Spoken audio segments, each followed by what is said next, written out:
असणारी ही श्रीमद भागवत महापुराणाची असणारी ही कथा, या कथेचं असणारं जे आयोजन करण्यात आलेलं आहे, या कथेला निमित्त जर सांगायचं म्हटलं तर भगवान नरसिंहाच्या जयंतीच्या निमित्तानं, जन्मोत्सवाच्या निमित्तानं, तसेच वैकुंठवासी विठ्ठल महतारजी गवळी व वैकुंठवासी गंगा भागीरथी मंजुळाबाई विठ्ठल गवळी यांच्या पुण्यस्मरणाच्या निमित्तानं व गृहप्रवेश प्रथम वर्धापन दिनानिमित्त या ठिकाणी श्रीमद भागवत कथा या कथेचं असणारं आयोजन करण्यात आलेलं आहे। या कथेच्या बाबतीमध्ये, या कार्यक्रमाच्या बाबतीमध्ये कृपेचा असणारा आशीर्वाद, ज्यांची संजीवनी समाधी इंदोरच्या ठिकाणी असणारी आहे, माधवनाथ महाराज आणि यांचे असणारे शिष्य व मामाचे मारुती महाराजांचे असणारे गुरु वैकुंठवासी बाळकृष्ण महाराज जोशी यांचा सुद्धा असणारा कृपेचा असणारा आशीर्वाद, तसेच प्रेरणा आणि साक्षात स्वरूपामध्ये या ठिकाणी स्वतः उपस्थित राहून त्यांच्या असणाऱ्या धर्मपत्नी गंगा भागीरथी शोभामाई बाळकृष्ण जोशी यांची सुद्धा या ठिकाणी असणारी उपस्थिती आहे। हा कार्यक्रम आयोजन करत असताना हरिभक्तीपरायण मारुती महाराज विठ्ठल गवळी, कौशल्याबाई विठ्ठल गवळी, पुत्र गणेश मारुती गवळी, ज्ञानेश्वर मारुती गवळी, सोपान मारुती गवळी, कन्या वंदना नरेंद्र रावते रांजणगाव, नातू दुर्गेश पारस, नाती माधवी देवयानी पूर्वा, समस्त गवळी परिवार, गवळी शिवरा तालुका गंगापूर जिल्हा छत्रपती संभाजीनगर, संपूर्ण गावकरी मंडळाच्या सहकार्यानं, पाहुणे मंडळी असतील, काही पंचकृषीमधले असणारी काही मंडळी असतील, सगळ्याच्या सहकार्यामधून नरसिंह जयंतीच्या निमित्तानं या ठिकाणी श्रीमद भागवत कथेचं असणारं आयोजन करण्यात आलेलं आहे। आणि किती विशेष स्वरूपामध्ये पर्वकाळ जर सांगायचा म्हटलं मध्ये, याच्यामध्ये किती पर्वकाळ आहेत पहा या कथेमध्ये। एक पहिला सगळ्यात मोठा जर पर्वकाळ सांगायचा म्हटलं तर 4 जन्मोत्सवाच्या बाबतीमध्ये तुम्हाला मी अगोदर सांगून गेलो। तो पहिला पर्वकाळ म्हणजे चांगल्या स्वरूपामध्ये नंबर 1चा नरसिंह भगवंताचा जन्मोत्सव। आणि आपण सगळे वारकरी मंडळी आहेत, आपल्याकरता जर मोठं व्रत जर कोणतं सांगितलं असेल ना, तर सगळ्यात मोठं व्रत आपल्याकरता सांगितलं एकादशी असणारं व्रत।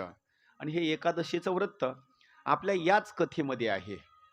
दुसरी गोष्ट आणखी एक सांगतो, या कथेमध्ये आज कोणता वार आहे विचार करा बरं का। पर्वकाळ कसा आहे पहा, एकादशी कोणत्या दिवशी आली? आज तुम्हाला 2 पर्वकाळ आहे। ज्यांनी एकादशी धरली का नाही त्याला सोमवारचा आज पुण्य आहे। किती सहज असणारा भाग आहे पहा। कुणी भगवान शंकराचा असणारा व्रत करत असेल सोमवार, त्याला सुद्धा हा पर्वकाळ आहे, चांगली एक पर्वणी आलेली आहे। दुसरा असणारा भाग जर सांगायचं, थोडंसं पुढं सरकून बसा, वाटलं जागा आहे राहते सगळ्याला, थोडं पुढं सरका, थोडंसं या पुढं अलीकडे जागा राहते पाठीमागून। आणि एकादशीचा वारकरीचा करता असणारा एक पर्वकाळ, आणि नंबर 2 दुसरा जर पर्वकाळ सांगायचा म्हटलं तर दुसरा असणारा पर्वकाळ म्हणजे सोमवार। किती मोठा पर्वकाळ आहे पहा। अभंगातच म्हटला, एकादशी व्रत सोमवार न करीती, पुढे शब्द वापरलेला आहे, कोण त्याची गती होईल नेनो, त्याची काय गती होणार आहे तुकोबाराय सांगतात, मला सांगताच येत नाही। म्हणजे गती सांगता येत नाही म्हणजे अशी गोष्ट आहे का? गती त्याची म्हणजे फार वाईट होईल, त्यांना असं सांगायचं, त्याची गती फार वाईट होईल। काय करू बहु वाटे तळमळ, आंधळी सकळ बहिर्मुख। तळमळ असते बरं का, कुणाकुणाला कुणाची तळमळ असते पहा। गुरुला तळमळ असते शिष्याची, यानं शिकावं म्हणून। आई वडिलाला तळमळ अशी असते की आपल्या मुलानं नातानं वगैरे तळमळीच्या बाबतीमध्ये आम्ही एवढं कमवून ठेवलं, यांनी जतन करून ठेवा, ही एक तळमळच असते। ही प्रत्येकाची तळमळ आहे। साधू संतांची तळमळ अशी आहे, हे जे सगळे जीव आहेत का नाही, या सगळ्या जणांचा उद्धार व्हावा म्हणून साधू संतांची तळमळ आहे. म्हणून ते कसं सांगतात माहिती? सांगत असताना कधी कधी असं सांगतात, लागून या पाया विनवितो तुम्हाला. अगोदर आपल्या हात जोडतात, कधी कधी म्हणतात तुमच्या पायाला मी लागतो बरं का, म्हणजे तुमच्या पाया पडतो एकदा. लागून या पाया विनवितो तुम्हाला, करे टाळी बोला मुखी राम. तुम्हाला मी हात जोडून सांगतो बाबा, टाळी वाजवा, मुखाचं नामचिंतन असणार देवाचं करा तुम्ही. कधी कधी पायाला लागून सांगतात, कधी विनंती करतात, आणि कधी कधी शिव्या पण देतात बरं का. संताला राग जर आला ना तर कधी कधी संत शिव्या पण देतात. कशा सांगू? किती सांगू तरी, पुढे बोला आता, ही शिवी आहे बरं का. किती सांगू तरी न ऐकती बटकीचे, आणि पुढे शिंदळीचे रडतील. जे हे व्रत करत नाहीत, साधू संतांना सांगितलेलं ऐकत नाहीत, त्यांना कुणाचं लेकरू म्हटलंय माहिती का? जी वाईट आचरण करण्याच्या बाबतीमध्ये महिला आहे तिचे लेकर आहेत, अशी शिवी दिलेली आहे त्यांनी. मग मी म्हणतो एवढ्या शिव्या घेण्यापेक्षा सोपं साधन आहे किंवा बरं. आपल्याला सुद्धा माहिती आहे, आपल्याकडे एक म्हण आहे, गाढवावनी चरा, पुढं काय, तुम्ही कितीही खा पण एकादशी मात्र तुम्ही करा. आता हे काय कुठल्या गाथ्यात नाही बरं का, हे प्रमाण तुम्ही शोधताल, हे गाथ्यामध्ये प्रमाण नाही. आपल्याकरता एक पर्वकाळ असणारा तो चालून आलेला आहे. म्हणून 2 दिवसापर्यंत तुम्हाला या ग्रंथाचं असणारं मी महात्म्य सांगितलेलं आहे. या ग्रंथाचं महात्म्य जर तुम्ही मला विचारलं की महाराज तुम्ही नुसतं महात्म्य सांगा, तर जास्त काही मी सांगत नाही. 7 दिवसापर्यंत त्या नुसत्या ग्रंथाचं महात्म्य सांगत राहतो मी. पण काही नियम असतो बरं का. महात्म्य कशा करता सांगायचे एक कारण सांगितलेलं आहे. त्या ग्रंथाच्या बाबतीमध्ये तुमचं प्रेम निर्माण व्हावं, त्या ग्रंथाच्या बाबतीमध्ये काहीतरी आपुलकी निर्माण व्हावी, म्हणून एक महात्म्य सांगण्याचा भाग आहे. आता आपल्याला या ठिकाणी या ग्रंथाचं काही महात्म्य पाहत असताना काही कथेकडे असणार वळायचं आहे आपल्याला. आता पहा, या ग्रंथाच्या बाबतीमध्ये कथा श्रवण केल्याच्या नंतर कुणाकुणाचा उद्धार झालेला आहे.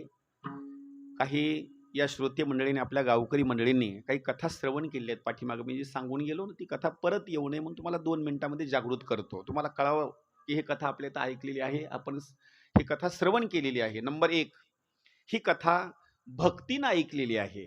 काल विषय तुम्हाला मी सांगितला ना, ही कथा भक्तीनं ऐकलेली आहे. भक्तीला 2 मुलं आहेत, एकाचं नाव ज्ञान आणि एकाचं नाव वैराग्य. हे दोघं जण वयोवृद्ध झाले होते. त्यांचा उद्धार जर कशाने झाला असेल तर हरिद्वारच्या ठिकाणी असणारा आनंद नावाचा असणारा घाट, त्या ठिकाणी ही असणारी नारद मुनींनी सनकादिकाच्या सोबत कथा लावली, त्या 3 जणांचा उद्धार झाला. हे पहिलं महात्म्य तुम्हाला मी सांगितलेलं आहे. परत एक तुम्हाला 1-2 मिनिटांमध्ये सांगितलं, परत कथा येऊ नये. दुसरं महात्म्य आहे का, एक असणारा पाठीमागलच्या कालावधीमध्ये एक माणूस होऊन गेला. तुंगभद्रा नदीचा असणारा काठ, एक वसलेलं गाव, आणि त्या गावामध्ये राहणारा एक आत्मदेव. त्याच्या पत्नीचं नाव धुंदुली. पुत्रसंतती होत नव्हती. कालांतरानं बहिणीनं सांगितल्याच्या नंतर त्या धुंदुलीच्या त्यांनी काय केलं, दुसऱ्याचं असणारं जे मूल आहे त्याचा सांभाळ करण्याकरता सुरुवात केली. कालांतरानं त्यानं भरपूर असणारं जे धन कमवलेलं होतं, सगळं धन असणारं त्यानं काय केलं, जुगारामध्ये असणारं घालवून टाकलं. 5 असणाऱ्या वेश्यांना असणारं घरी आणून ठेवलं. पुढं चोऱ्या करू लागला. एक दिवस 5 असणाऱ्या वेश्यांनी काय केलं, त्याला मद्य पाजण्याकरता सुरुवात केली. हातपाय बांधले, त्याचा असणारा वध केला आणि घरामध्येच खड्डा केला आणि पुरून टाकलं. ही गोष्ट त्याच्या भावाला कळाली, म्हणजे ज्याचा जन्म गायीच्या शरीरातून झाला होता. ही गोकर्णाला गोष्ट कळाली, ती तीर्थयात्रा करू लागला. विचार करा, कसा जरी झाला तर माझा तो भाऊ आहे, म्हणून त्यानं श्राद्ध कुठं केलं, ज्या ज्या तीर्थक्षेत्रावर जाऊ लागला तिथं श्राद्ध केलं. एवढंच नाही, गयेच्या ठिकाणी गेला आणि पिंडदान केलं. एक प्रमाण सांगितलेलं आहे, मरण मुक्ती वाराणसी, पितृऋण गया नासी, उद्धार नाही पंढरीशी, पायापासी विठोबाच्या. पित्राचा दोष काढायचा असेल, पित्राला जर सद्गती मिळवून द्यायची असेल तर गयेच्या ठिकाणी सांगितलेली आहे. पण घटना एक अशी सांगितलेली आहे, त्या गयेपेक्षा जर श्रेष्ठ काय असेल तर माझा भागवताचा ग्रंथ श्रेष्ठ आहे. का? त्याचं कारण सांगितलेलं आहे. भावानं गयेच्या ठिकाणी जाऊन पिंडदान केलं, पण भावाचा उद्धार झाला नाही. मला एवढंच सांगायचं आहे, त्या गयेपेक्षा सुद्धा महत्व या ग्रंथामध्ये आहे. एवढा भाग विशेष सांगितलेला आहे. आणखी काही गोष्टी बोलून जातो, ग्रंथामध्ये महात्म्याच्या आहेत म्हणून. एखाद्या वेळेस कुणाला पुत्र संतती होत नसेल ना, त्याच्याकरता हाच ग्रंथ सांगितलेला आहे. एवढंच नाही, कुणाला एकच मूल आहे आणि त्याच्या कालांतरानं पुत्र संतती नाही, त्याच्याकरता सुद्धा हाच भाग सांगितलेला आहे. याच्याकरता एक रामबाण औषध जर सांगायचं म्हटलं तर जुन्या काळामध्ये गोळी होती, आता पण असेल ते झटपट गोळी. कळते का तुम्हाला? झटपट गोळी. हा, ती एकच गोळी खाल्ल्याच्या नंतर सगळ्याच आजारावर चलत होती. कोणत्या कोणत्या? अंग दुखू लागलं, झटपट. सर्दी आली, झटपट. डोकं दुखू लागलं, झटपट. म्हणजे सगळ्या उपायावर असताना ती जशी गोळी चलते का नाही, तसा माझा भागवताचा ग्रंथ आहे का नाही. कुठलंही कारण असू द्या, त्याच्यावर उपाय जर असेल तर भागवताचा ग्रंथ. बस, याच्या पुढे काही बोलायचीच गरज नाही. त्या धुंदुकारीचा उद्धार जर कशाने झाला असेल तर त्याला एकमेव कारण सांगितलेलं, ही भागवताची कथा श्रवण केली आणि त्याचा असणारा उद्धार झाला. हे 2 महात्म्या ग्रंथाच्या बाबतीमध्ये सांगितलेले आहेत. नेम याचे सोप्या भाषेमध्ये जर सांगायचं म्हटलं, याचे नियम अनेक आहेत, पण सगळ्यात महत्वाचा एक नियम सांगतो, म्हणजे ज्याच्या पुढे काही नियमच नाही. तुमच्या हातानं काही नियम होतील अथवा न होतील ते भाग सोडून द्या, पण सगळ्यात मोठा असणारा नियम सांगितलेला आहे. फक्त तुमच्या मुखानं तुम्ही सारखं कृष्णाचं नामचिंतन करा. एवढं जरी केलं तरी भरपूर झालं. बस.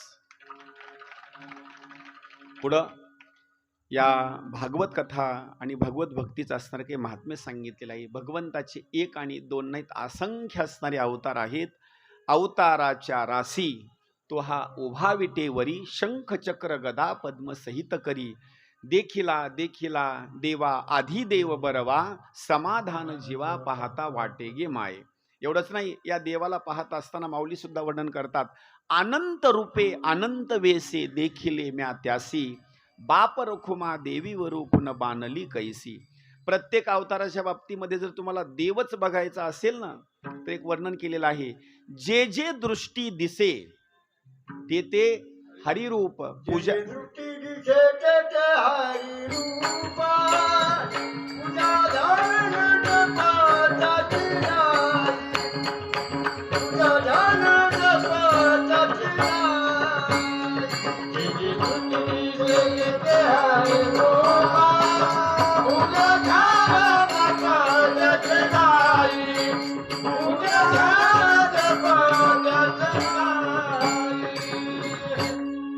म्हणजे या ग्रंथाच्या बाबतीमध्ये 24 असणारे अवतार सांगितलेले आहेत.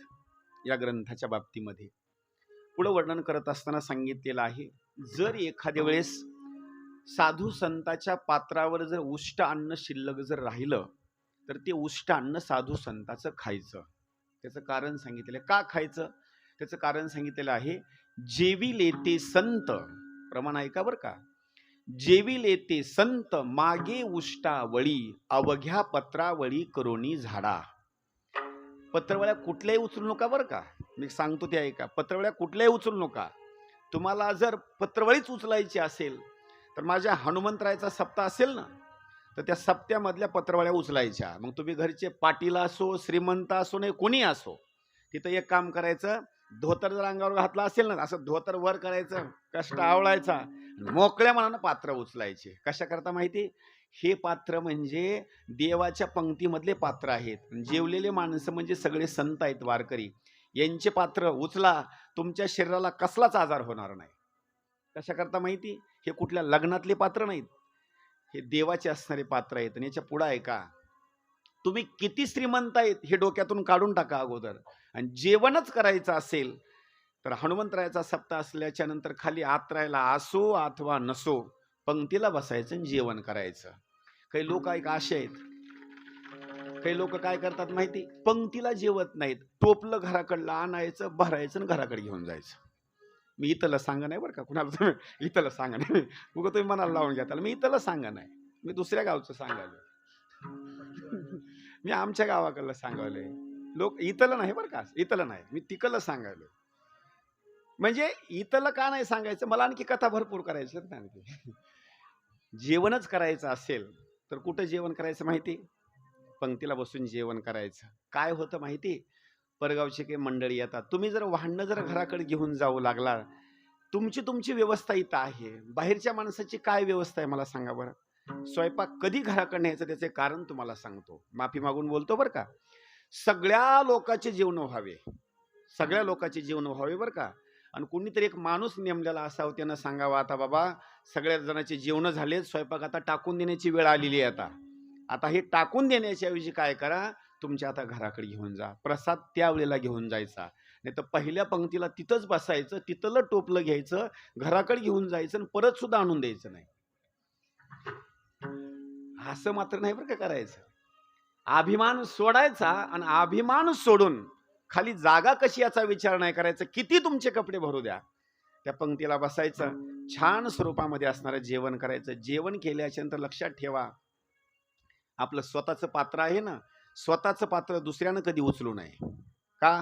त्याचं कारण एक आहे, आपण तिथं जेवण केलं ना, पात्राच्या साईडला जर काही अन्न पडलेलं असेल तर अन्न पडल्याच्या नंतर तो सगळा जर अंगणाचा भाग, दरबार जर कुणाचा असेल, घर जर कुणाचा असेल, तर माझ्या हनुमंतरायाचं घर आहे. लक्ष करा, तुम्ही जे जेवण करता का नाही, हे घर म्हणजे हनुमंतरायाचं घर आहे, दरबार आहे. घरून यायचं आणि तिथं घाण करायची, ही शोभत नाही तुम्हाला. तुमच्या घरी जेवण केल्याच्या नंतर लगेच तुम्ही पात्राच्या साईडला किंवा ताटाच्या साईडला पडलेलं अन्न भरून घेता का तसंच ठेवता? बोला, भरून घेता का नाही? मग तिथं खरकटा अगोदर पडू द्यायचं नाही. का? अरे माझ्या देवाचं घर आहे, त्या पात्रावर सगळं असणारं अन्न भरून घ्यायचं आणि स्वतःची पात्रवाळी काय करायचं, उचलायचं. संयोजक मंडळी जे ट्रॅक्टर वगैरे ट्रॉली वगैरे काही ठेवलेलं आहे का नाही समजा, तिथं नेऊन बरोबर असणारी नेऊन टाकायची. किती जरी समाज असला ना, तर 10 मिनिटामध्ये मंडप सगळा मोकळा झाला पाहिजे. का? अरे आपलं जेवण झाल्यानंतर पाठीमाग कोणीतरी ते जेवण्याकरता बसणार आहे, त्याच्याकरता जागा चांगली साफ करायची. ही एक भूमिका सांगितलेली आहे. तुम्ही म्हणाल हे केल्याच्या नंतर काय होईल? जर आम्ही पात्र उचलले, त्या ताटावरचं जर उष्ट अन्न जर खाल्लं तर काय होईल? ऐका, नारद मुनी माहिती आहेत का तुम्हाला? नारद मुनी, नारद मुनी सारखा संत जर सांगायचं म्हटलं तर दुसरं कोणी नाही. त्याचं कारण एक आहे, नारद मुनीला कुठलीही पास काढण्याची गरज पडत नाही. मी काय बोलतो शब्द ऐका बरं का. तुम्हाला जर दुसऱ्या राज्यामध्ये किंवा दुसऱ्या देशामध्ये जर जायचं म्हटलं तर अगोदर परवानगी काढावी लागते, असं जाता येत नाही बरं का. पण नारद मुनी एकमेव असे आहेत, ते स्वर्ग लोकात जाऊ शकतात, पृथ्वी तलावर येऊ शकतात आणि पाताळामध्ये सुद्धा जाऊ शकतात. मग तुम्ही म्हणाल एवढं त्यांनी पुण्य तरी काय केलेलं आहे? काही पुण्य केलं नाही. पहिल्या जन्मामध्ये 4 ते 5 वर्षाचे होते, वडील लहानपणी मरण पावलेले होते आणि आई दासी होती, एका ब्राह्मणाच्या घरी स्वयंपाक आणि भांडे घासणारी आई होती. काय केलं नारद मुनींनी? काही नाही, फक्त साधू संतांची सेवा केली. गरिबी परिस्थिती होती, त्या साधू संतांनी काय करायचं, काही अन्न पात्रावर शिल्लक त्यांच्याकडून राहायचं. गरिबी परिस्थिती असल्यामुळे काय केलं माहिती, सगळे पात्र उचलायचे आणि त्यांच्या पात्रावर जे अन्न शिल्लक राहील का नाही, ते सगळं असं अन्न एका ठिकाणी भरायचं. गरिबी असल्यामुळे नारद मुनीनं ते अन्न खायचं. पण परिणाम काय झाला माहिती, ज्या वेळेला ते साधू संत असणारे अन्न खातात ना, तर अन्न खात असताना होतं काय माहिती, त्या अन्नाला राम नाम लागतं. लक्ष करा, साधू संतांचं नामचिंतन कधीही बंद नसतं, 24 तास चालू असतं. कधी कधी सांगू, आपण झोपी गेल्यास आपलं नामचिंतन बंद राहील, पण साधू संतांचं झोपी गेल्याच्या नंतर सुद्धा चालूच नामचिंतन असतं. वर्णन केलं आहे, झुंजार ते एक विष्णुदास जगी, पाप पुण्य अंती न तळेत्या, किंवा गोविंद आसनी गोविंद शयनी, गोविंद त्या मनी बैसलासे. म्हणजे झोपल्याच्या नंतर नामचिंतन चालू, जागृत अवस्थेमध्ये सुद्धा नामचिंतन चालू. माझी मज झाली अनावर वाचा आणि छंद या नामाचा घेतलासे. फक्त उष्ट अन्न खाल्लं आणि उष्ट अन्न खाल्ल्यामुळे परिणाम असा झाला, काही दिवसाच्या नंतर आईचा मृत्यू झाला. अरण्यामध्ये निघून गेले, एका तळ्याचं पाणी पिलं आणि अरण्यामध्ये ओम नमो भगवते वासुदेवाय म्हणण्याकरता सुरुवात झाली. एक झलक देवानं दाखवली आणि आकाशवाणी झाली, नारद मुनी, फक्त तुम्हाला मी झलक दाखवलेली आहे माझ्या रूपाची. तुम्हाला जर आणखी जर माझी जर प्राप्ती करावी अशी जर वाटत असेल तर तुमचं ज्ञान जशाला तसं राहील. कालांतरानं सृष्टीचा असणारा नायनाट झाला आणि नारद मुनी भगवंताच्या असणाऱ्या मुखामध्ये प्रवेश करते झाले. दुसरा जन्म जर त्यांना कोणता मिळाला असेल तर नारद मुनीचा हा जन्म मिळाला. आणि 3 लोकांमध्ये नारद मुनी फिरतात. त्याचं कारण काय माहिती? फक्त त्यांनी उष्ट अन्न खाल्लं, ते साधू संतांचं अन्न खाल्लं, म्हणून नारद मुनी सारखा त्यांना असणारा अवतार असणारा प्राप्त झाला. म्हणून एक अभंग सांगितलेला आहे, संत समागम एखादी परी. लक्ष करा बरं का, व्हावे त्यांचे द्वारी श्वान याती. तुम्हाला कुत्र जरी व्हायचं असेल ना, किंवा एखाद्या वेळेस नौकर जरी व्हायचं असेल, तर आपल्याकडे एक म्हण आहे, शहाण्या माणसाचा नौकर व्हावा. लक्षात येते का? शहाण्या माणसाचा नौकर व्हावा, पण वेड्या माणसाचा मालक सुद्धा होऊ नये. व्हावे त्यांचे द्वारी श्वान याती, तेथे राम नाम होईल श्रवण, घडेल भोजन उचिष्टाचे. पुढं ही जी आपण कथा श्रवण करतो का नाही, ही कथा श्रवण करत असताना आपल्या पदरामध्ये आज जेवढं पुण्य पडतं, किंवा आपल्याला कथा कुणामुळे ऐकण्याकरता मिळते, याचं कारण सांगितलेलं आहे. नंबर 1, राजा परीक्षित. पहिलं कारण जर सांगायचं म्हटलं, राजा परीक्षित, त्यांना जर कथा कोण सांगितली असेल तर शुकाचार्य महाराजांनी ही कथा सांगितलेली आहे. का कथा सांगितली त्याचं आणखी कारण ऐका. शुकाचार्य महाराजांना एवढं कमी समजू नका तुम्ही. त्यांनी 7 दिवस कथा सांगितली ना, एवढं कमी समजू नका. शुकाचार्य महाराज कुणाच्या जर घरी गेले ना, तर घरी गेल्याच्या नंतर किती वेळापर्यंत थांबतात ते अगोदर ऐका. गावरान गाय असते ना, गावरान गाय, गावरान गायीचं दूध काढण्याकरता किती वेळ लागतो? जर्सी सांगत नाही बरं का, मी गावरान सांगतो. गावरान गाय दूध किती देते माहिती? अति दूध जर देणारे असेल तर 2 लिटर 2.5 लिटर, त्याच्या पुढे दूध देत नाही बरं का. आता जर्सी आपली 10 लिटर देते, तो भाग वेगळा आहे.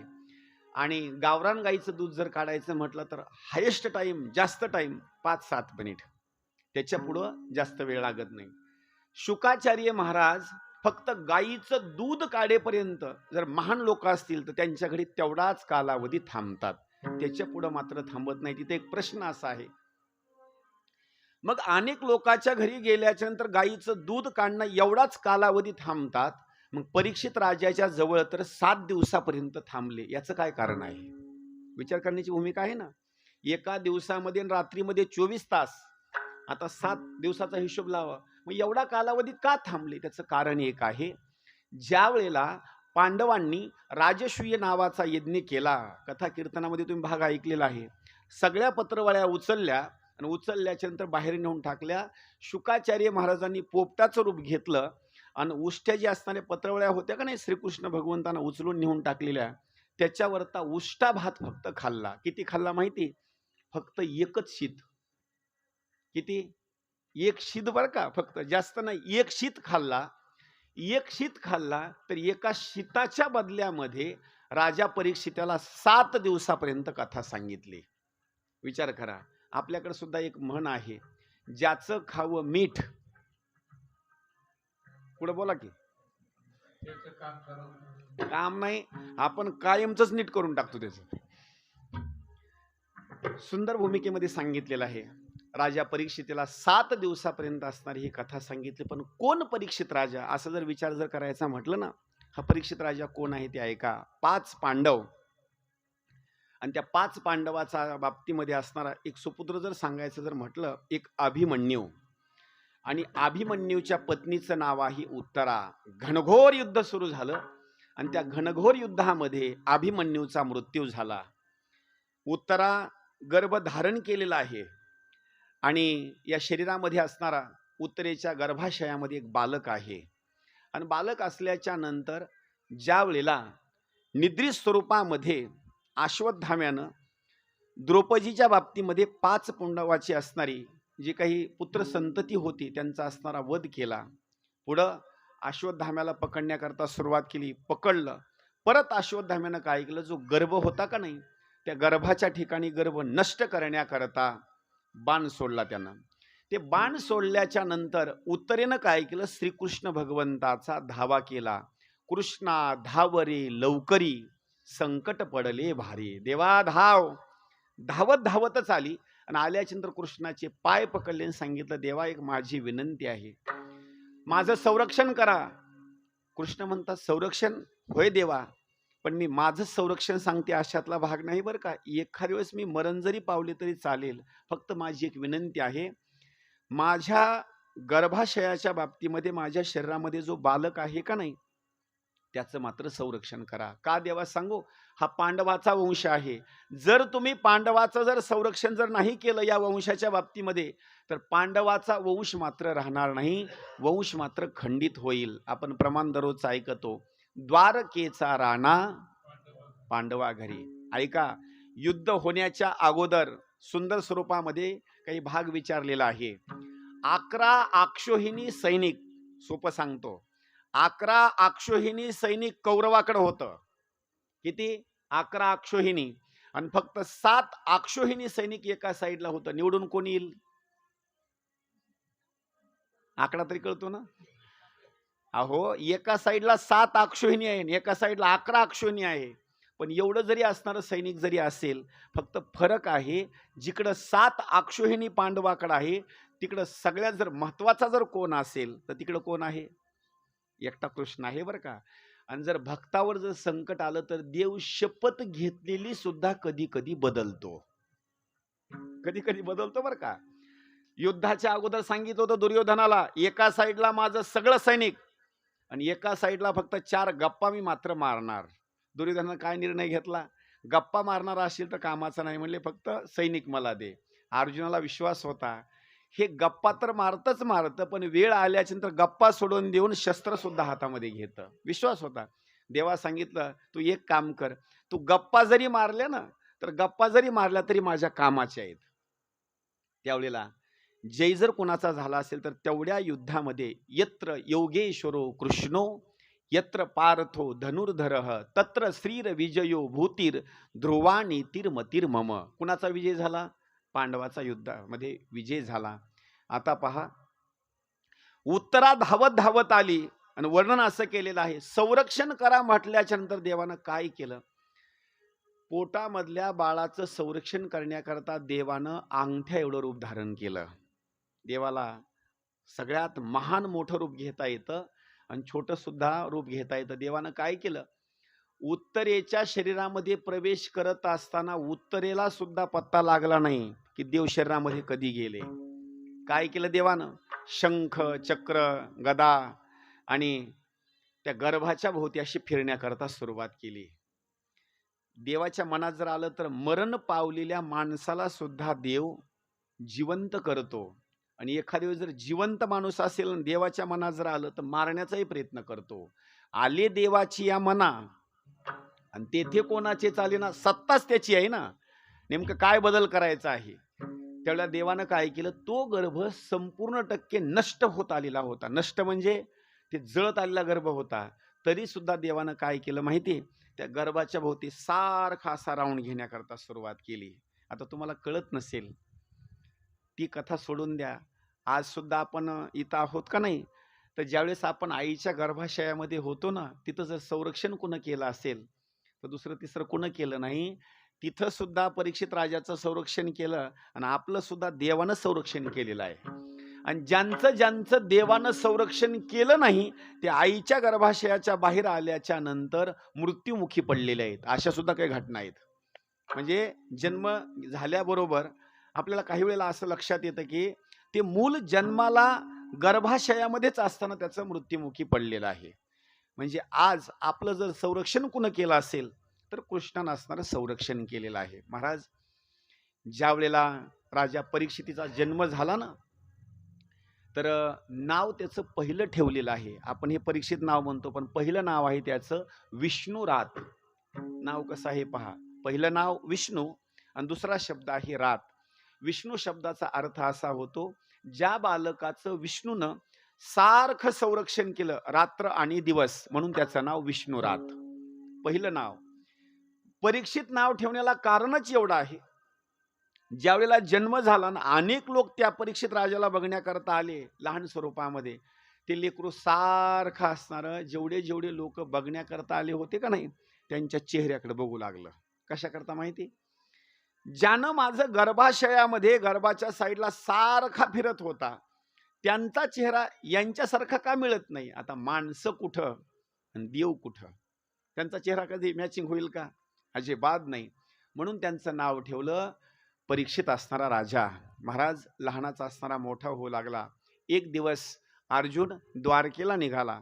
द्वारकेला असणारा गेल्याच्यानंतर काही कालांतरानं परत आला आणि परत आल्याच्यानंतर त्यानं सगळी असणारी हकीकत सांगितली युधिष्ठिर धर्माला. दादा, आता पृथ्वी तलावर राहणं मात्र फार विचित्र आहे. पृथ्वी तलावर कृष्ण मात्र आता राहिलेला नाही. दादा, आपल्याला इथून निघावं लागेल. ऐका बरं का, कलियुग एवढं भयानक आहे ना, फार भयानक आहे. इथं घटना अशी सांगितलेली आहे, पावसाळ्यामध्ये उन्हाळा होईल. इथं घटना सांगितलेली आहे, पावसाळ्यामध्ये उन्हाळा होईल आणि उन्हाळ्यामध्ये पावसाळा होईल. घटना कलियुगाच्या सगळ्या असणाऱ्या विचित्र घटना आहेत. अर्जुन सांगतो, दादा, इथं राहणं मात्र चांगलं नाही. सध्या घटनाच अशा आहेत, साधू संताला किंमत नाही आणि जे साधू संत नाही त्यांना जास्त किंमत आहे. हे कलियुगाचंच वार आहे बरं का. पुढे एक वर्णन असं केलेलं आहे, थोडंसं माफी मागून बोलतो.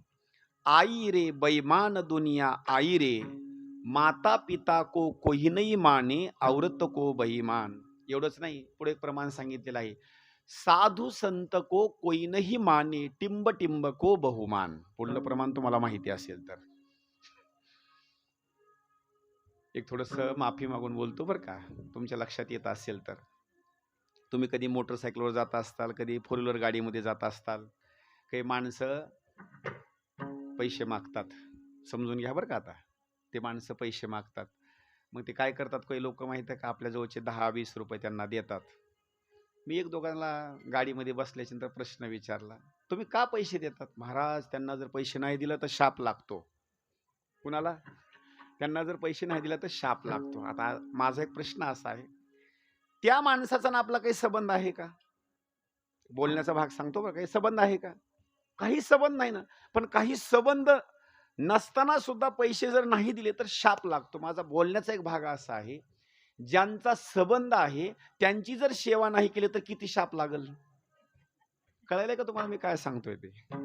अरे, आई वडिलांना लहानाचं एवढं मोठं केलं, त्यांचा एवढा संबंध आहे, ज्याचा संबंध नसून त्याला पैसे नाही दिले तर त्यांचा शाप लागतो, असं तुम्हाला कळतं.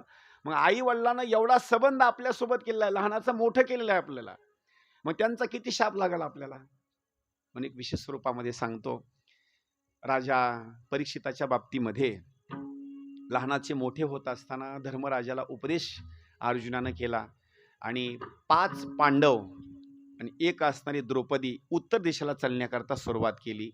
पण चलत असताना राज्यकारभार राजा परीक्षितावर असताना सोपवून दिला. परीक्षित राजा म्हणजे पांडवाचा कोण आहे माहिती? नातू आहे, नातू. नातवाला राजगादीवर विराजमान केलं, अभिषेक केला आणि निघाले. कसे निघाले माहिती?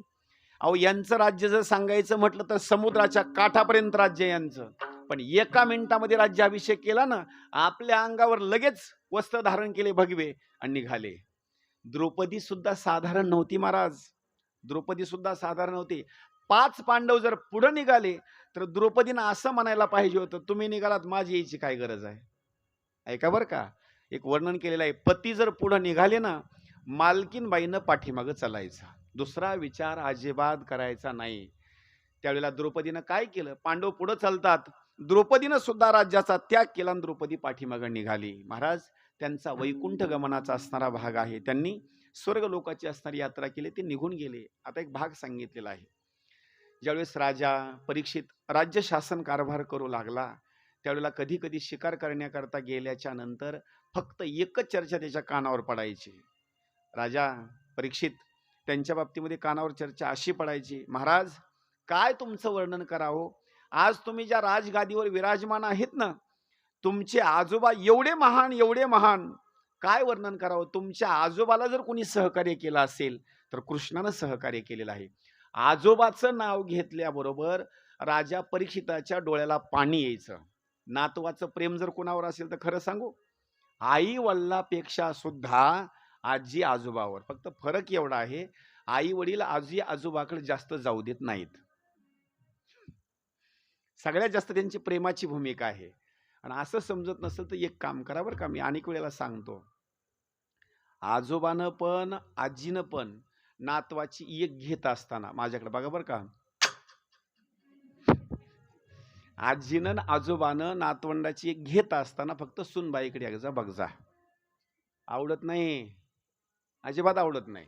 हा महाराज, आजी आजोबाचं एवढं प्रेम, नातवंडाचं जर प्रेम जर कोणावर असेल तर आजी आजोबावर. कशा करता माहिती का? आजी आजोबा त्याला कधीच मारत नाहीत. यांनी चिल्लर जर कुणा करता करून ठेवला असेल फक्त या नातवंडा करता बरं का. महाराज, परीक्षित राजानं ज्या ज्या माणसांनी आजोबाचं आणि आजीचं नाव घेण्याकरता सुरुवात केली की दान धर्म करण्याकरता सुरुवात करायची. महाराज, ज्या वेळेला सुंदर स्वरूपामध्ये एक वर्णन केलेलं आहे. कालांतराने राज्यकारभार करत असताना एक दिवस राजा परीक्षित शिकारीच्या बाबतीमध्ये असणारा निघून गेला. एक त्यानं घटना पाहिली आपल्या डोळ्याच्या बाबतीमध्ये. एक बैल आहे आणि एक असणारी गाय आहे. दोघाला मारहाण करणारा असणारा कली राजाचा वेश घेतलेला आहे आणि मारहाण करू लागला. राजाला राग आला. रागाच्या भरामध्ये धनुष्यबाण काढला आणि कलियुगाला संपवून टाकणार तेवढ्याच वेळामध्ये कलियुगानं काय केलं? परीक्षित राजाचे पाय धरले. महाराज, मला माफ करा, मी आता जिवंत राहू शकत नाही, तुम्ही मला काय करा, मी तुमची शरणागती केली, मला मारू नका. परीक्षित राजानं सांगितलं, जर तुला वाचायचं असेल ना तर माझ्या राज्याच्या बाहेर जा. कलियुगानं सांगितलं, महाराज, तुमच्या राज्याच्या बाहेर जर जायचं म्हटलं, जिथपर्यंत बघल तिथपर्यंत राज्य तुमचंच आहे, मी जाऊ तरी नेमकं कुठं? त्यावेळेस कलियुगानं सांगितलं, मला काही राहण्याचे काही ठिकाणं द्या. ऐका बरं का, ठिकाणं द्या. त्यावेळेस एक आणि दोन नाही, कलियुगाला राहण्याकरता परीक्षित राजानं 4 ठिकाणं दिलेली आहेत. नंबर 1, पहिलं ठिकाण सांगितलेलं आहे द्योतम. पहिलं ठिकाण कोणतं माहिती? माझ्याकडे बघा, कळलं का? द्योत पहिलं ठिकाण दिलेलं आहे, तिथं कलियुग राहतो, तिथं माणसानं कधीही जायचं नाही. दुसरं आहे का? द्योतम पानम. पानम म्हणजे फक्त एवढं धरा बरं का, पाणी पिणं, एवढं धरा, पुढलं नका आता. द्योतम पानम स्त्रियः सुना. स्त्रियस म्हणजे वाईट आचरणाच्या बाबतीमध्ये जर कुठं काही एखाद्या वेळेस जर भाग असेल तर तिथं मात्र माणसानं जायचं नाही. तिसरा भाग का? कलियुग आहे तिथं. चौथा भाग द्युतम पानम स्त्रियः सुना. सुना म्हणजे कुठं हिंसा जर होत असेल ना, मारहाण जर होत असेल निर्दयाच्या बाबतीमध्ये, तर तिथं सुद्धा माणसानं जायचं नाही. कुठं माहिती? आता ज्या ज्या ठिकाणी तुम्ही एखाद्या वेळेस काही मांस खाणारी लोक असतात, मांस खाणारी, मग तिथं गेल्याच्या नंतर काय माहिती, ते मांस असे तोडतात. तिथं सगळी निर्दयता असते. तिथं काही कुणाला काही प्रेम वगैरे अजिबात काही नसतं, निर्दयता असते. तिथं सुद्धा माणसानं जायचं नाही. किती ठिकाणं झाले? 4 ठिकाणं. कलियुगानं हात जोडले, महाराज एक काम करा, मला आणखी एक जागा राहण्याकरता द्या. त्यावेळेला 5वी जागा दिलेली आहे, ते म्हणजे सोनं. माता माऊली राग येऊ देऊ नका बरं का. ह्या सोन्याचा अंगीकार जास्त तुम्ही करू नका. कशा करता माहिती? त्याच्यामध्ये जर राहत असेल कोण, तर कोण राहतं माहिती? त्याच्यामध्ये कलियुग राहतो. एवढा त्याचा भाव वाढलेला आहे आणि भाव वाढून सुद्धा जास्त त्याचा अंगीकार करू नये. जेवढा आपल्याला आवश्यक आहे का नाही तेवढाच त्याचा असणारा अंगीकार करावा. तिथं कलियुग राहतो. राजा परीक्षिताच्या बाबतीमध्ये वर्णन केलेलं आहे. एक जरासंधाच्या बाबतीमध्ये एक मुकुट होता, तेवढा मुकुट उचलला आणि डोक्यावर असणारा घातला आणि कालांतरानं राजानं घोड्यावर असणारा विराजमान झाला. अरण्यामध्ये निघून गेला आणि अरण्यामध्ये निघून गेल्याच्या नंतर तहान लागली, भूक लागली. शमिक नावाच्या ऋषीच्या आश्रमामध्ये गेला. ऋषीमुनी असणारे, ध्यानमग्न असणाऱ्या अवस्थेमध्ये होते. राजाचं स्वागत कोणीच केलं नाही. लक्ष देऊन ऐका, 2 गोष्टी जीवनामध्ये चांगल्या माणसाच्या होजाव्या बरं का. कोणत्या सांगतो? नंबर 1, तुम्ही जिथं जिथं जाता का नाही, जात असताना कधी तुमचा अपमान व्हावा आणि कधी तुम्हाला मान मिळावा. काय होतं माहिती का? अपमान जर झाला तर अपमान झाल्याच्या नंतर अपमान पचवण्याचं सुद्धा शक्ती त्याच्यामध्ये पाहिजे बरं का. नाही तर तुम्ही प्रत्येक ठिकाणी जाता, तुम्हाला लोक नुसते शाल श्रीफळ वगैरे जर देऊ लागले ना आणि कुठं जर अपमान जर झाला ना, तर मग अपमान सुद्धा साधारण नसतो. माणूस कधी कधी आत्महत्याच्या लेवलला जातो. माणूस अपमान सुद्धा पचवण्याकरता त्याला ताकदच लागते. आता मी माझं सांगतो, कधी कधी लोकांनी मला असं म्हणावं, महाराज तुम्हाला कथा जमली नाही. काय होतं का माहिती का? आपल्याला सुद्धा तो अपमान पचवता आला पाहिजे. नंबर 2, कधी कधी असं वाटलं पाहिजे, नाही नाही कथा छान झाली. कधी मान, कधी अपमान. कधी कधी तुम्हाला सांगतो, शेती करत असताना सुद्धा कधी कधी पीक येऊ नये, माणसाचा गर्व कमी होतो बरं का थोडासा. कधी कधी पीक जास्त यावं, कशा करता? कधी कधी आपण सुखी होतो तर कधी कधी दुःखी होतो. ही घटना जीवनामध्ये येत राहत जाव्या, कशा करता? याच्यामुळं सुद्धा आपल्याला काही शिकण्याकरता मिळतं. पण परीक्षित राजाची अधोगती जर कशामुळे झाली असेल तर त्याचं कारण सांगितलेलं आहे. राजा असल्यामुळं, आजोबाचा लाडका असल्यामुळं प्रत्येक ठिकाणी मानच भेटला. त्याची अधोगती कशामुळे झाली आहे का? प्रत्येक ठिकाणी मान. आश्रमामध्ये गेल्याच्यानंतर कुणीच नव्हतं, अजिबात कुणीच नाही. मग राजाचा जर कुठं जर अपमान झाला असता ना अगोदर, तर राजाने एक काम केलं असतं. सगळ्या आश्रमामध्ये फिरला असता राजा, आणि फिरल्याच्या नंतर कुठंतरी पाण्याचा शोध घेतला असता, आणि राजानं स्वतःहून पाणी पिलं असतं. ही गोष्ट गरजेची आहे बरं का. कुठं जर तुम्ही गेलात तर तुम्हाला आसन भेटलं नाही पाहिजे का, तुम्ही जमिनीवर बसावं. ही पण सवय असणं गरजेचं आहे. राजा संपूर्ण आश्रमामध्ये जात असताना त्याचा सन्मानच कोणी करण्याकरता तिथं नाही. राजाला अपमान वाटला, मी एवढा मोठा महान आणि माझा सन्मानच कोणी केला नाही. ऋषीमुनीच्या बाबतीमध्ये बघण्याकरता सुरुवात केली. त्या राजाचा एक गैरसमज असा झाला की हे ऋषीमुनी असणारे भोंदू आहेत, ढोंगी आहेत, माझा सत्कार केला नाही. मरण पावलेला असणारा एक साप होता. राजानं काय केलं, बाणाच्या टोकानं असणारा उचलला आणि ऋषीच्या गळ्यामध्ये नेऊन टाकला. तेवढ्याच वेळामध्ये त्या ऋषीच्या आश्रमाच्या साईडला काही असणारे छोटे छोटे मुलं होते, त्यांनी ही घटना बघितली आणि बघितल्याच्या नंतर पळण्याकरता सुरुवात केली. त्या ऋषीचा असणारा एक मुलगा, त्याचं नाव शृंगी, नदीच्या काठावर गेलेला होता आणि काही खेळ खेळत होता. त्याला गोष्ट कळाल्याबरोबर राजाला शाप देण्याकरता तो तयार झाला. त्यानं काय केलं ऐका, नदीचं पाणी घेतलं आणि पाणी घेतल्याच्या नंतर मंत्र म्हणण्याकरता सुरुवात केली आणि राजाला लगेच शाप देऊन टाकला. ज्या राजानं माझ्या वडिलाच्या गळ्यामध्ये आज साप टाकलेला आहे, हाच राजा 7व्या दिवशी तक्षक नावाचा साप त्याला चावेल आणि राजाचा मृत्यू होईल. एक गोष्ट लक्षात ठेवा, काही विद्या, काही शिक्षण देत असताना वयानुसार शिक्षण देत राहा बरं का. वयापेक्षा जास्त दे जाऊ नका. त्याचं कारण सांगितलेलं आहे. कारभार देत असताना सुद्धा, मुलाच्या हातामध्ये कारभार देत असताना त्याला सगळं ज्ञान आलेलं आहे का याचा अगोदर विचार करायचा आणि मगच कारभार द्यायचा. जर तुम्ही त्याची बुद्धी तेवढी नाही आणि जर एखाद्या वेळेस जर त्याच्यामध्ये हातामध्ये जर जास्त जर तुम्ही देत असाल तर तो हातामध्ये काही शिल्लक ठेवणार नाही. इथं घटना तशीच सांगितलेली आहे. शमिक नावाच्या राजानं विद्या देत असताना एवढी विद्या दिली, एवढी विद्या दिली, काही पाठीमागे शिल्लक ठेवली नाही. त्यानं काय केलं, त्या विद्येच्या जोरावर राजाला शाप देऊन टाकला. महत्वाची गोष्ट सांगतो, राजा सुद्धा असणं फार महत्वाचं आहे, फार महत्वाचं आहे. ज्यावेळेला मुलं परत आले आणि शृंगी असणारा रडू लागला, वल्लानी डोळे उघडले, पाहतात तर गळ्यामध्ये साप आहे. साप बाजूला टाकला, काही गोष्टी समजावून सांगितल्या. स्वतः शमिक नावाचे ऋषी राजाला समजावून सांगण्याकरता गेले. राजा, माझ्या मुलानं तुला शाप दिलेला आहे बाबा, तुला जर स्वतःचा उद्धार करून घ्यायचा असेल तर तुझ्याजवळ फक्त 7 दिवसाचा कालावधी शिल्लक आहे. स्वतःचा उद्धार जर करून घ्यायचा असेल तर इथून तू आता चालता हो. आता इथं राज्याचा स्वीकार करू नको.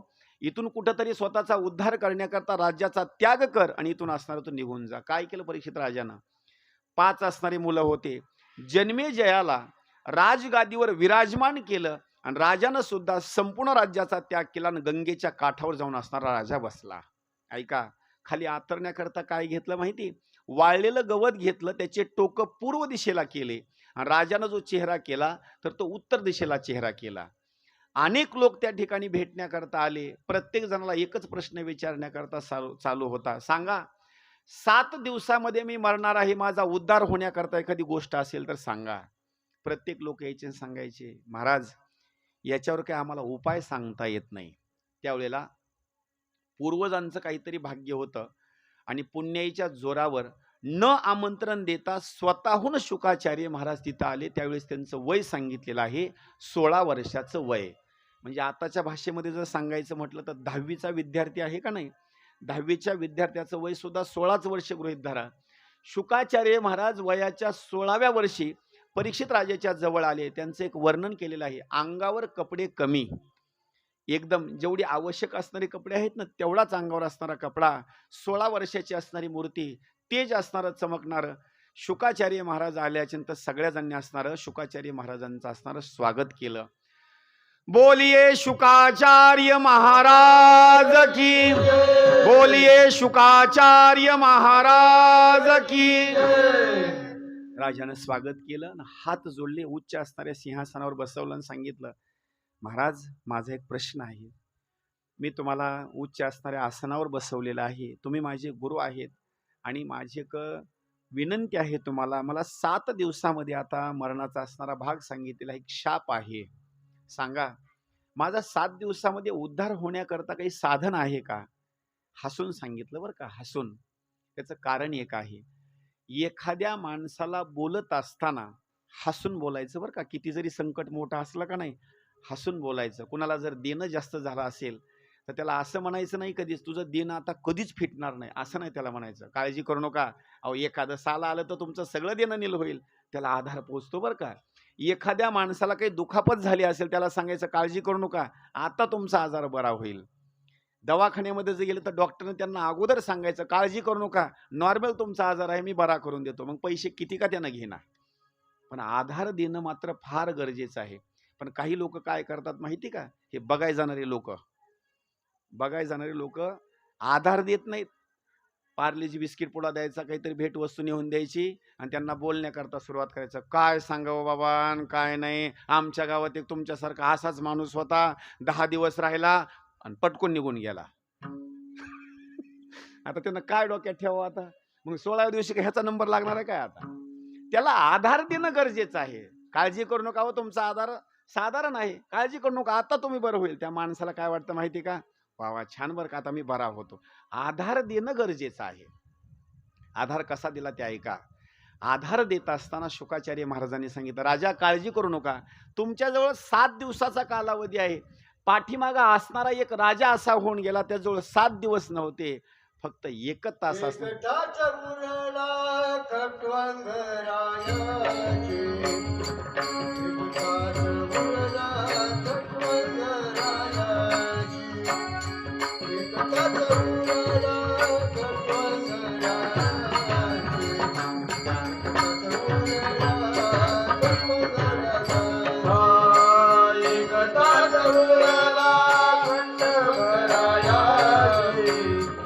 तास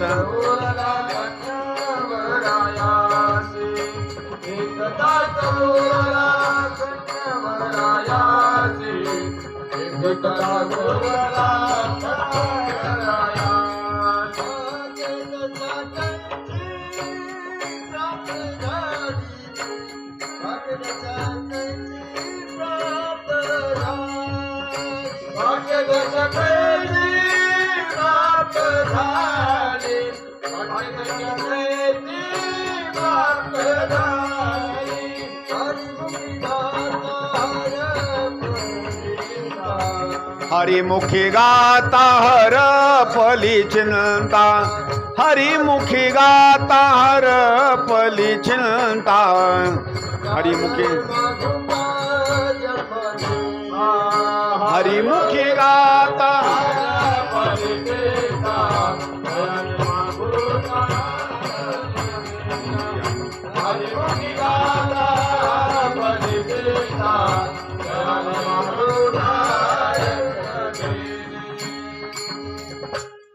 राजाला बोलण्याकरता सुरुवात केली. राजा काळजी करू नको बाबा, तुझं 7 दिवस असणारे शिल्लक आहेत. महाराज एकच असणारा तास उरला होता खटवांग नावाच्या राजाच्या जवळ. आता हा जो प्रमाणाचा भाग आहे का नाही, तर हा प्रमाणाचा भाग मी अनेक दिवसापासून ऐकतो. आता तुम्ही सुद्धा कथा ऐकतात, कीर्तन ऐकतात. खटवांग नावाच्या राजाची कथा तुम्ही ऐकली का कधी? फक्त प्रमाण ऐकून आहेत बरं का, फक्त एवढंच प्रमाण आहे. 1 तास उरला खटवांग रायासी, भागदशा कैसी प्राप्त झाली. हा सूर्यवंशामधला राजा आहे. कोणता? खटवांग नावाचा राजा. पण जशा अनेक राजाच्या विस्तृत कथा दिलेल्या आहेत का नाही, तसं मी जेवढ्या आता ग्रंथ वाचलीत का नाही, तेवढ्या ग्रंथामध्ये आणखी खटवांग नावाच्या राजाची कथा विशेष स्वरूपामध्ये आलेली नाही. आता विशेष स्वरूपामध्ये सांगतो. सगळ्यात महान जर ग्रंथ कोणता असेल ना आणखी, तर महाभारताचे ग्रंथ महान आहे. हा किती हजाराचा आहे माहिती? हा 18,000चा आहे. आणि महाभारत आहे 1.25 लाख श्लोकाचा. त्याच्यापैकी माझे आता श्लोक कमीत कमी 30,000 झालेले आहेत. कमीत कमी जर तुम्ही दररोजचा 2 तास जर वाचायचा म्हटलं ना, 2 तास दररोजचा वाचायचा, कमीत कमी 8 महिने तुम्हाला लागतील. दररोजचा 2 तास जर वाचला तर 8 महिन्याचा कालावधी लागेल. म्हणजे विशेष स्वरूपामध्ये जर सांगायचं म्हटलं तर ती सुद्धा कथा आणखी आपल्या ऐकण्यामध्ये असणारी नाही, फक्त एवढंच प्रमाण आहे. आणि त्यावेळेला बोलण्याकरता सुरुवात केली, राजा तुला जर उद्धारच करून घ्यायचा असेल तर एक काम कर बाबा. अगोदर नंबर 1, इंद्रियांनी पराण्याहू रिंद्रियेभ्यः परम मनः. ऐका बरं का, आता कशापेक्षा कोण पर आहे आणि कशापेक्षा काय श्रेष्ठ आहे हे लक्षात घ्या. अगोदर आपल्या शरीरापेक्षा जर श्रेष्ठ काय असेल, शरीर बरं का, शरीरापेक्षा जर श्रेष्ठ काय असेल तर शरीरापेक्षा इंद्रिय श्रेष्ठ आहेत. हे वरचं शरीर आहे का नाही, याच्यापेक्षा इंद्रिय श्रेष्ठ आहेत. इंद्रिय म्हणजे कोणते कोणते माहिती? 5 ज्ञान इंद्रिय आहेत आणि 5 असणारे कर्म इंद्रिय आहेत. ज्ञान इंद्रिय कोणते माहिती? श्रोत्रम, चक्षुः, स्पर्शनम च, रसनम, घ्राणमेव च. हे 5 असणारे ज्ञान इंद्रिय आहेत. 5 कर्म इंद्रिय आहेत. एक हात, एक पाय, हे ज्ञान इंद्रिय आणि 5 असणारे कर्म इंद्रिय. याच्यापेक्षा जर श्रेष्ठ काय असेल तर मन. ऐका, त्या मनापेक्षा जर श्रेष्ठ काय असेल तर बुद्धी, आणि बुद्धीपेक्षा जर श्रेष्ठ काय असेल तर ते आहे आत्मा, मधला आत्मा. बरं का, आता कसं देवाकडे जायचं याची तुम्हाला एक थोडीशी रीत सांगतो. अगोदर काय करायचं माहिती? इंद्रियाकडे जात असताना सगळ्यात अगोदर जर नियंत्रण जर कशावर करायचं असेल, सगळ्यात अगोदर पहिली स्टेप बरं का, तर ते नियंत्रण करत असताना अगोदर तुम्हाला इंद्रियावर नियंत्रण करावं लागेल. सगळ्यात अगोदर पहिली स्टेप आहे इंद्रियावर. हे 5 ज्ञान इंद्रिय आणि 5 कर्म इंद्रिय आहेत ना, याच्यावर नियंत्रण करायचं. याच्यापेक्षा जे श्रेष्ठ आहे ते मन. सगळे असणारे जे इंद्रिय आहेत ते मनानं असणारे असे काबूमध्ये आणायचे. झाली दुसरी स्टेप. तिसरी स्टेप अशी सांगितलेली आहे, मनापेक्षा जर श्रेष्ठ काय असेल तर मनापेक्षा बुद्धी असणारी श्रेष्ठ आहे. याला एक दृष्टांत देतो. मनाची पत्नी जर कोण असेल तर मनाची पत्नी आहे बुद्धी. थोडासा खेळ वेगळा आहे बरं का. मन कुणाचंच ऐकत नाही, अजिबात कुणाचं ऐकत नाही. फक्त ते ऐकतं कुणाचं माहिती का? बुद्धीचं ऐकतं. मग काय करायचं माहिती? बुद्धीनं जर एकदा मनाला सांगितलं तर मन थोडंसं शांत बसतं. याला दृष्टांत देतो सुंदर स्वरूपामध्ये. किती जरी माणूस शिकलेला असेल, मोठा साहेब असेल, ते कुणाचंच ऐकत नाही. कुणाचं ऐकतं? बरोबर आहे का नाही? ते पत्नीचं ऐकतं. मग इथं आपल्या शरीरातली भूमिका तशीच सांगितलेली आहे. एकदा बुद्धीनं जर मनाला सांगितलं तर मन कुठंच हालत नाही, मन जागेवरच थांबतं. याला प्रमाण सांगतो, देवा माझे मन लागो तुझे चरणी, संसार व्यसनी पडोने दे. हे मन आहे. बुद्धीनं सांगितलं मनाला कुठंच जायचं नाही, फक्त चरणाच्या जवळ जायचं, मन तिथंच बसतं. आता ही बुद्धी किती श्रेष्ठ आहे सांगतो. ही बुद्धी काय काम करते माहिती? निश्चय करायचं काम जर कोणाचं असेल तर हे काम आहे बुद्धीचं. कसा निश्चय सांगतो? कोणत्या शेतामध्ये काय पेरायचं हे निश्चय कोणाचा असतो माहिती का? मनाचा नसतो बरं का. मन बदलतं कधी कधी, मन कधी कधी बदलतं, पण बुद्धीनं एकदा जर निश्चय केला ना, निश्चय म्हणजे पक्काच असतो. तिकडल्या शेतामध्ये आता टमाटे लावायचे म्हणजे लावायचे. हा निश्चय कोणाचा असतो माहिती? हा बुद्धीचा असतो. मग देवाकडे जर जायचं असेल तर ही स्टेप सांगितलेली आहे. नंबर 1 इंद्रिय, नंबर 2 मन आणि नंबर 3 असणारी बुद्धी. बुद्धीनं काय करावं माहिती? भाव बळे आकळे येरविना कळे, करतळी आवळे तैसा हरी. बुद्धीनं निश्चय करायचा आणि देवाकडे असणारं जायचं. म्हणून या ठिकाणी शुकाचार्य महाराजांनी सांगितलं, राजा परीक्षिता बाबा, अगोदर एक काम कर, इंद्रिय मन बुद्धी हे परमात्म्याच्या ठिकाणी असणारे लावण्याकरता असणारी सुरुवात कर. होय महाराज, आता मला तुम्ही सुंदर असणारी ती कथा असणारी सांगण्याकरता सुरुवात करा. काही राजाचे प्रश्न आहेत त्या ठिकाणी. प्रश्न विचारत असताना वेगवेगळ्या स्वरूपामध्ये असणारे काही प्रश्न विचारलेले आहेत आणि त्या प्रश्नाच्या बाबतीमध्ये एक सुंदर स्वरूपामध्ये काही प्रश्न सांगितलेले आहेत. ध्यान कसं लावायचं, विराट भगवंताच्या बाबतीमध्ये एवढंच नाही, स्थूल सूक्ष्म क्रममुक्ती, इच्छा असणाऱ्याच्या बाबतीमध्ये कोणत्या कोणत्या देवतेची असणारी भक्ती करावी, काही सृष्टीच्या बाबतीमध्ये असणारे काही प्रश्न विचारलेले आहेत. आता ही सृष्टी जी निर्माण झालेली आहे ना, याच्याकरता नाथरायणी एक भारूड लिहिलेला आहे. भागवतामध्ये वेगळा भाग सांगितलेला आहे आणि ही सृष्टी कशी निर्माण झाली सोप्या भाषेमध्ये नाथरायणी सांगितलेला आहे. पहिले कोठेच नवते काही,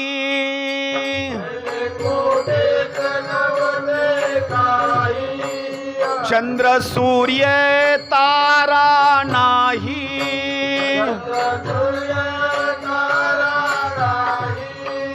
अवघे शून्यची होती पाही,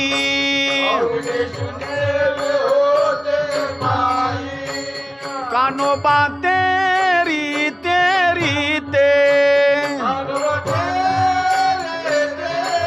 ओ कानोबा तेरी तेरी ते,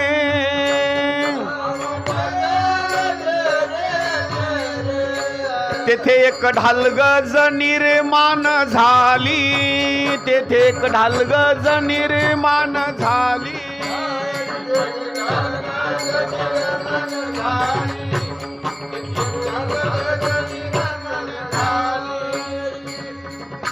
तिने पहा एवढी ख्याती केली, इंद्रादिकास म्हणे भाऊली, अमरपुरी तिची घरकुली गा.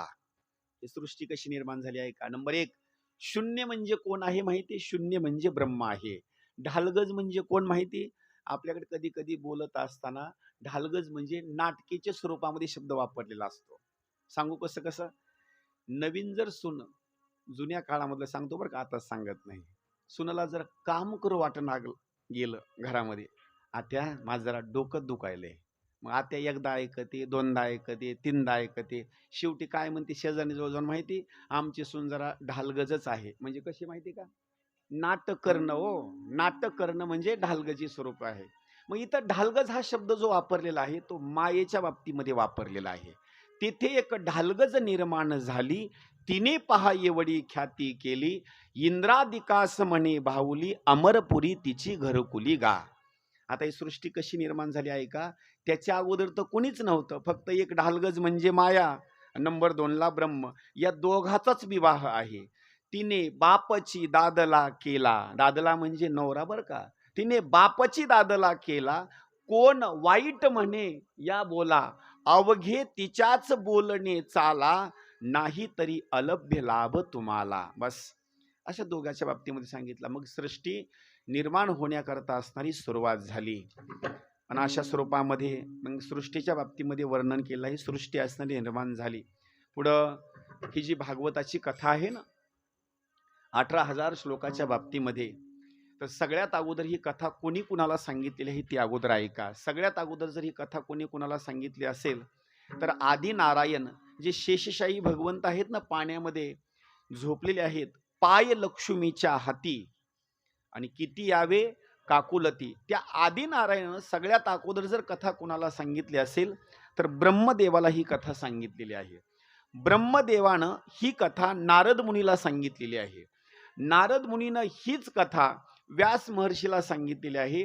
व्यास महर्षींनी हीच कथा शुकाचार्य महाराजांना सांगितलेली आहे आणि शुकाचार्यांनी हीच कथा राजा परीक्षितीला सांगितलेली आहे. तीच कथा शुकाचार्य महाराजांनी एकांतामध्ये सूत महर्षीला सांगितलेली आहे. सूत महर्षींनी तीच कथा शौनकांना सांगितलेली आहे आणि तीच कथा जशी आहे ना ग्रंथामध्ये तशा स्वरूपामध्ये मी तुम्हाला या ठिकाणी सांगत आहे. अशी कथा आहे. म्हणून या कथेच्या बाबतीमध्ये काही प्रश्न असणारे विचारल्याच्या नंतर एक एक असणारे सुंदर स्वरूपामध्ये असणारं वर्णन केलेलं आहे कथेच्या बाबतीमध्ये. पुढे वर्णन करत असताना विशेष स्वरूपामध्ये ब्रह्मदेवाची उत्पत्ती कशी झालेली आहे याच्याकरता एक भाग सांगतो. ब्रह्मदेवाची उत्पत्ती होत असताना विष्णूच्या नाभी कमलामधून असणारं कमळाचं फूल निघालं, त्याच्यामधून ब्रह्मदेवाची असणारी उत्पत्ती आहे. ही उत्पत्ती झाल्याच्या नंतर त्यांनी सृष्टीची असणारी निर्मिती करण्याकरता सुरुवात केली. पुढे वर्णन केलेलं आहे.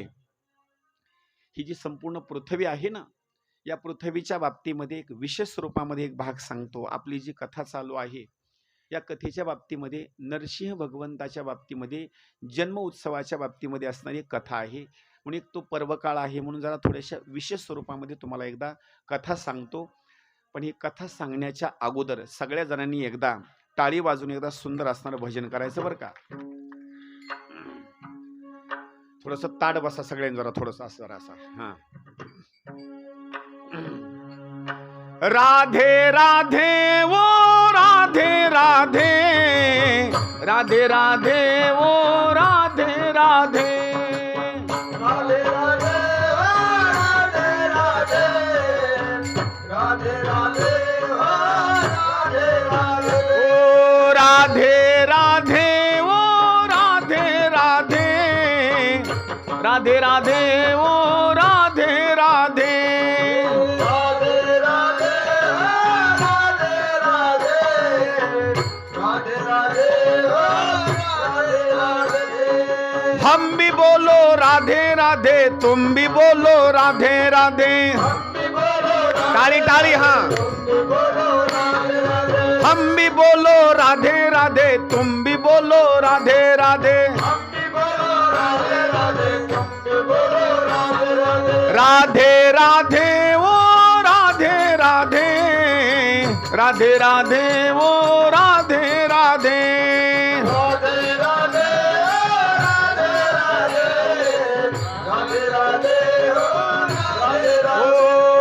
राधे राधे ओ राधे राधे, राधे राधे ओ राधे राधे,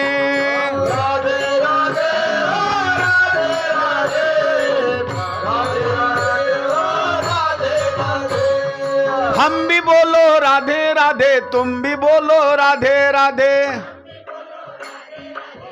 मोठ्या आवाजात. हम भी बोलो राधे राधे, तुम भी बोलो राधे राधे,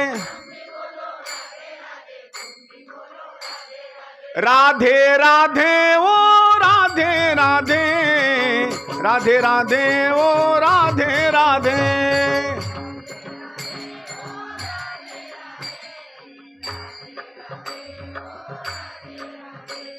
हम भी बोलो राधे राधे, तुम भी बोलो राधे राधे, हम भी बोलो राधे राधे, तुम भी बोलो राधे राधे, राधे राधे ओ राधे राधे, राधे राधे ओ राधे राधे,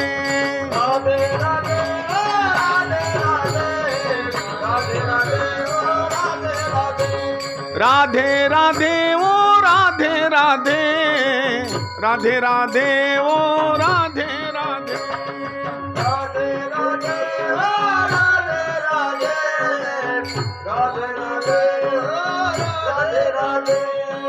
हम भी बोलो राधे राधे, तुम भी बोलो राधे राधे,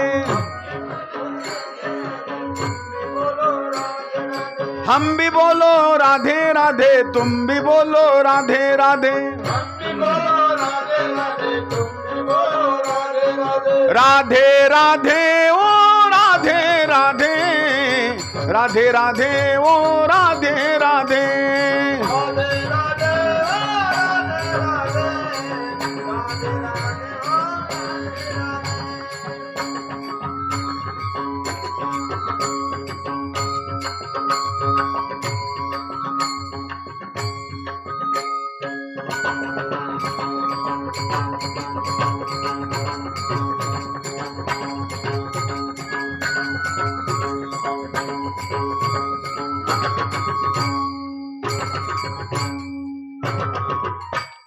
गोपाल कृष्ण भगवान, महामुनी शुकाचार्य महाराज, जय जय श्री राधेशा.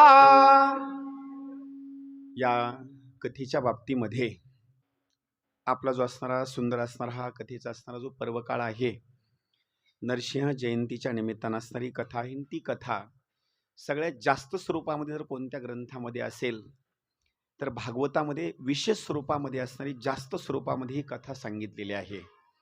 या कथेची असणारी पार्श्वभूमिका विशेष स्वरूपामध्ये श्रवण करा. एक सुंदर स्वरूपामध्ये सृष्टीची निर्मिती होत असताना ब्रह्मदेवानं काही वेगवेगळ्या स्वरूपामध्ये सृष्टी बनवलेली आहे. आता कशी बनवली ती ऐका. देवानं सृष्टी बनवत असताना कधी झाडं बनवले, कधी वेगवेगळ्या स्वरूपामध्ये असणारी वल्ली बनवली, वेगवेगळी असणारी सृष्टी बनवली, पण बनवत असताना त्यांना मात्र समाधान मात्र वाटलं नाही. का समाधान वाटलं नाही त्याचं कारण एक सांगतो. एवढी सृष्टी बनवली पण त्यांना समाधान जर का लाभलं नसेल त्याचं कारण एक आहे, ते काहीच जाणत नव्हते. ज्यांना बनवलं का नाही ते काही जाणत नव्हते. आता झाड तुम्हाला कधी जाणतं का?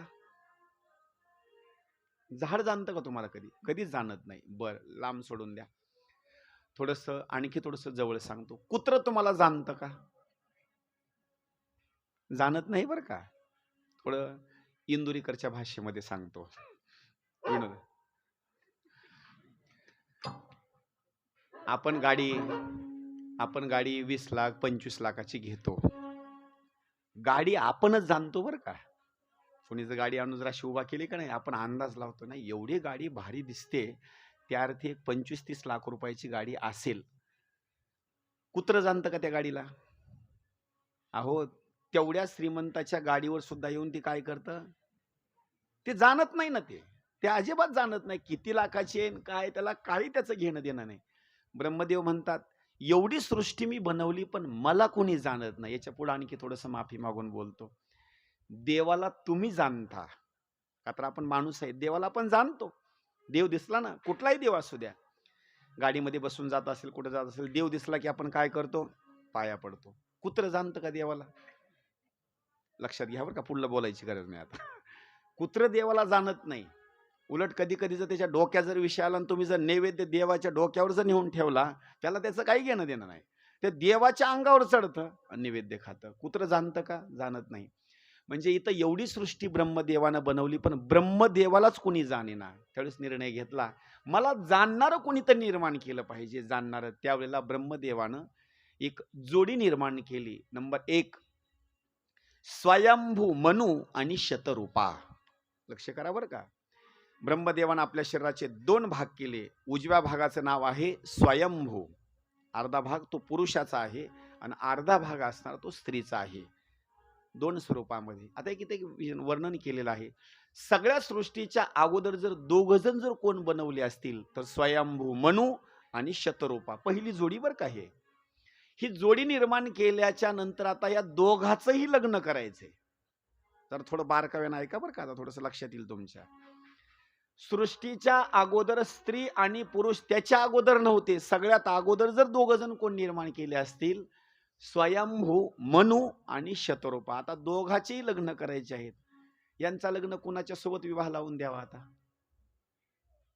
थोडंसं डोक्यात घ्या बरं का. त्याच्या अगोदर सृष्टीमध्ये स्त्री आणि पुरुष नाहीत. सगळ्यात अगोदर पहिली जोडी ही निर्माण केलेली आहे.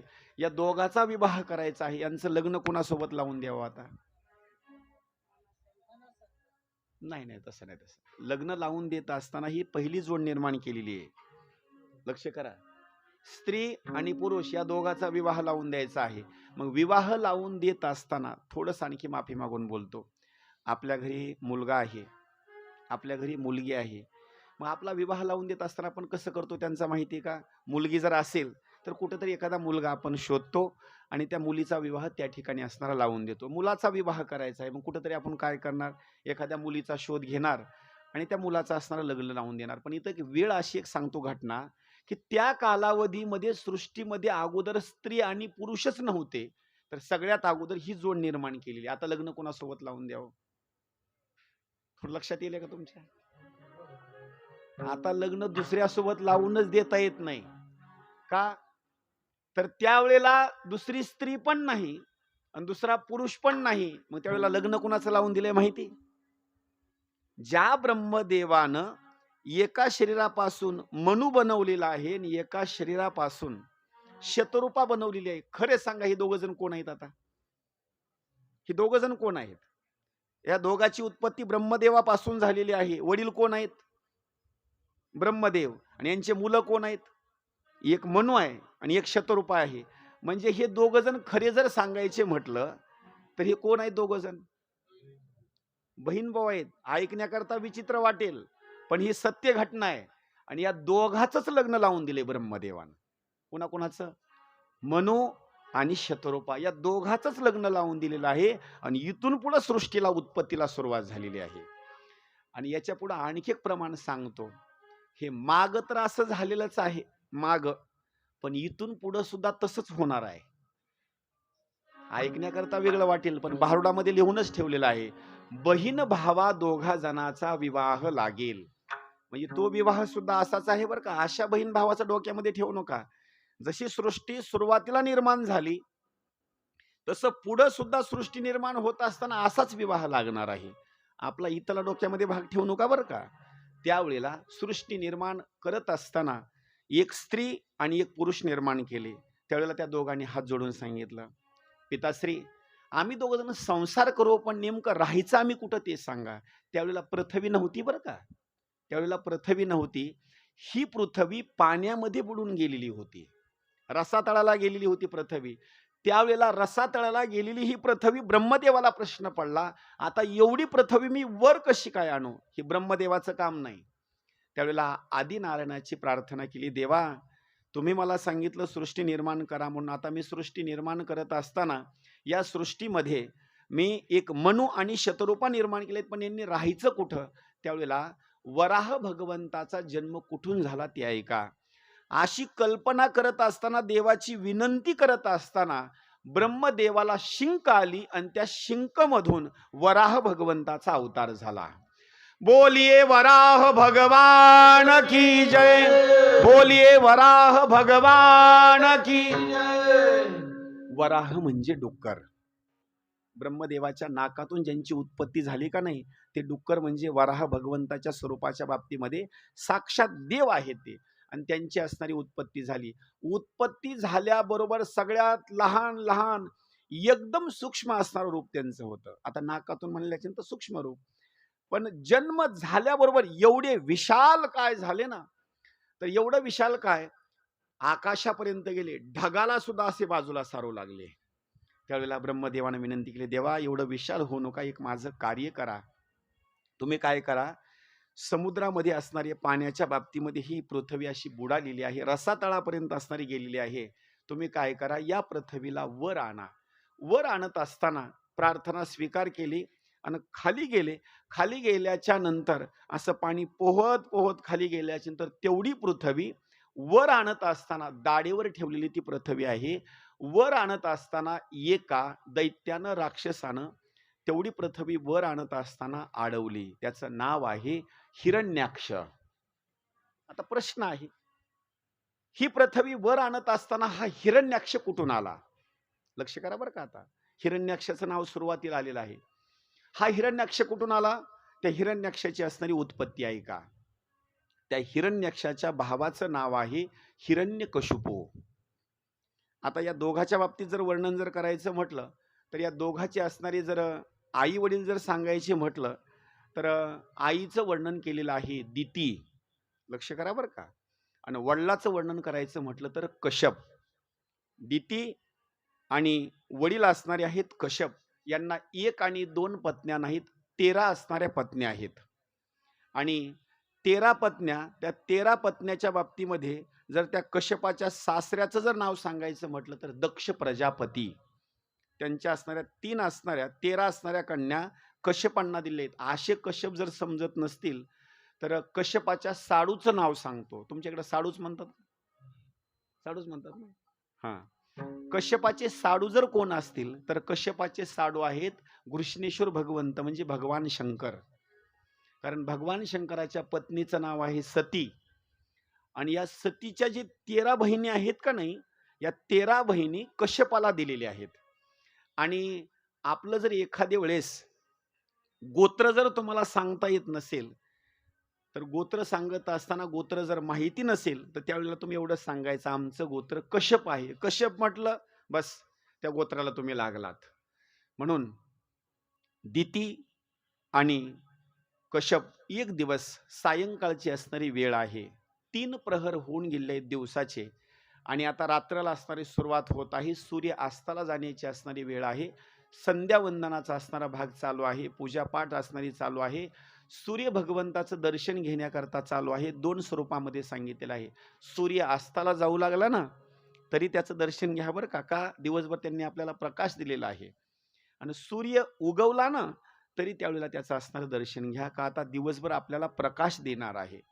सूर्य अस्ताला जाऊ लागला आणि त्याला आणखी एक शब्द वापरलेला आहे, सांज हा एक शब्द वापरलेला आहे. सायंकाळची भूमिका आहे ना, त्याला सांज हा शब्द वापरलेला आहे. आणि थोडंसं लक्षामध्ये आणखी एक गोष्ट घ्या बरं का.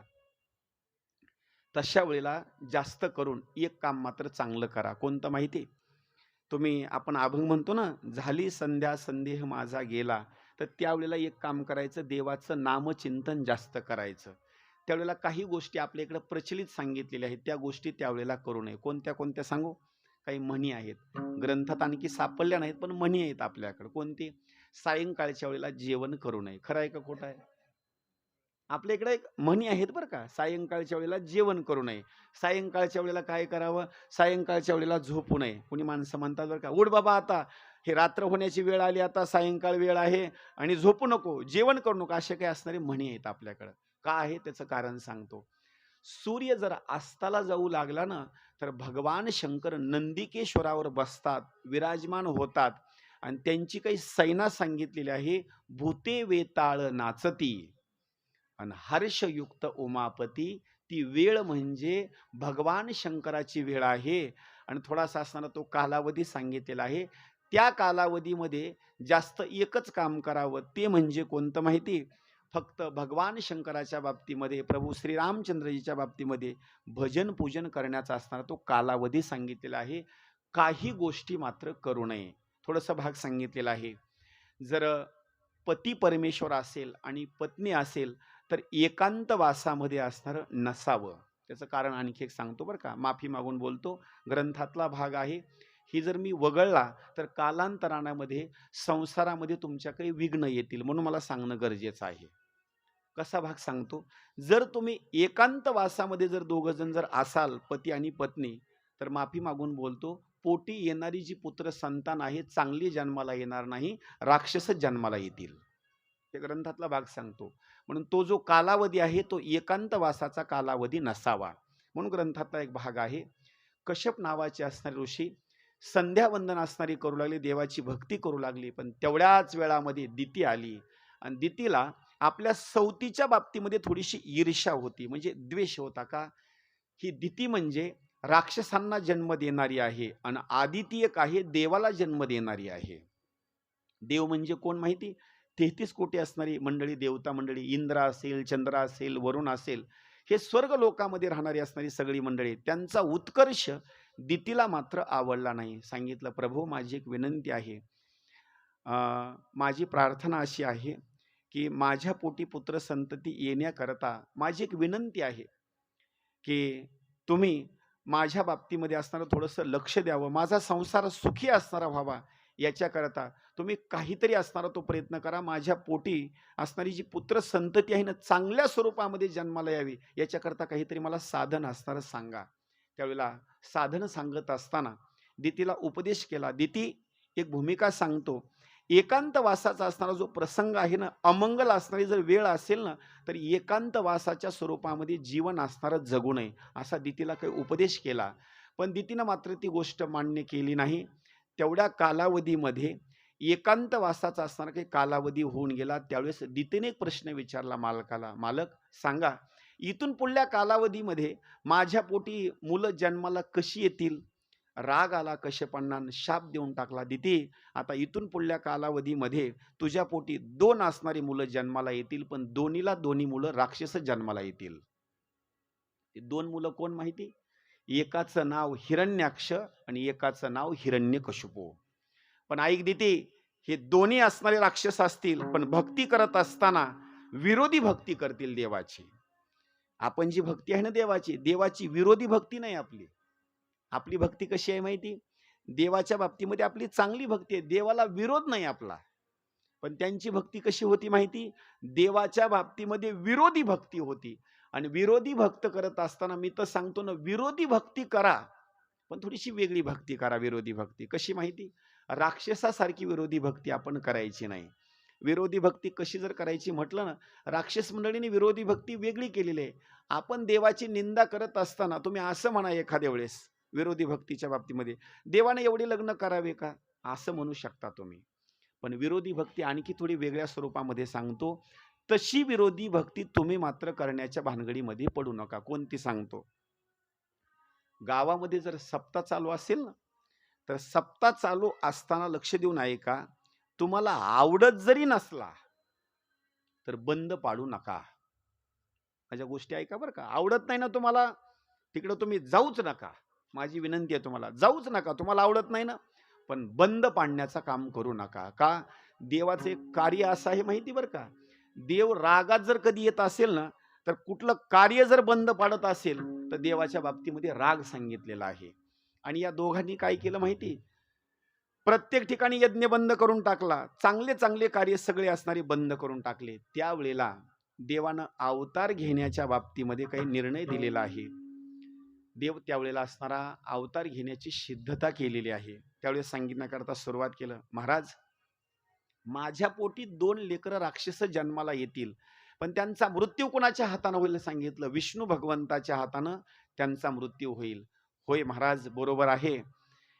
पती परमेश्वराला प्रार्थना करत असताना विचारू लागली, पण एखादा तरी मुलगाच्या बाबतीमध्ये कोणीतरी आमच्या वंशामध्ये चांगलं तरी कोणीतरी जन्माला आलं पाहिजे ना. होय सांगितलं. थोरला असणारा जो मुलगा आहे का नाही, ज्याचं नाव हिरण्यकशिपू आहे, त्याच्या पोटी 4 मुलापैकी एक असणारा जो मुलगा आहे तो चांगला जन्माला येईल. त्याचं नाव कालांतरानं भक्त प्रल्हाद होईल. हा नातू आहे बरं का त्या दितीचा. आणि तो मातृपितृ भाता सगोत्र अपार चतुर्भुज नर होऊन ठेले सगळ्या कुळाच्या वंशाचा उद्धार करण्याकरता भक्त प्रल्हाद. बर, पुढे वर्णन करण्याकरता सुरुवात केलेली आहे.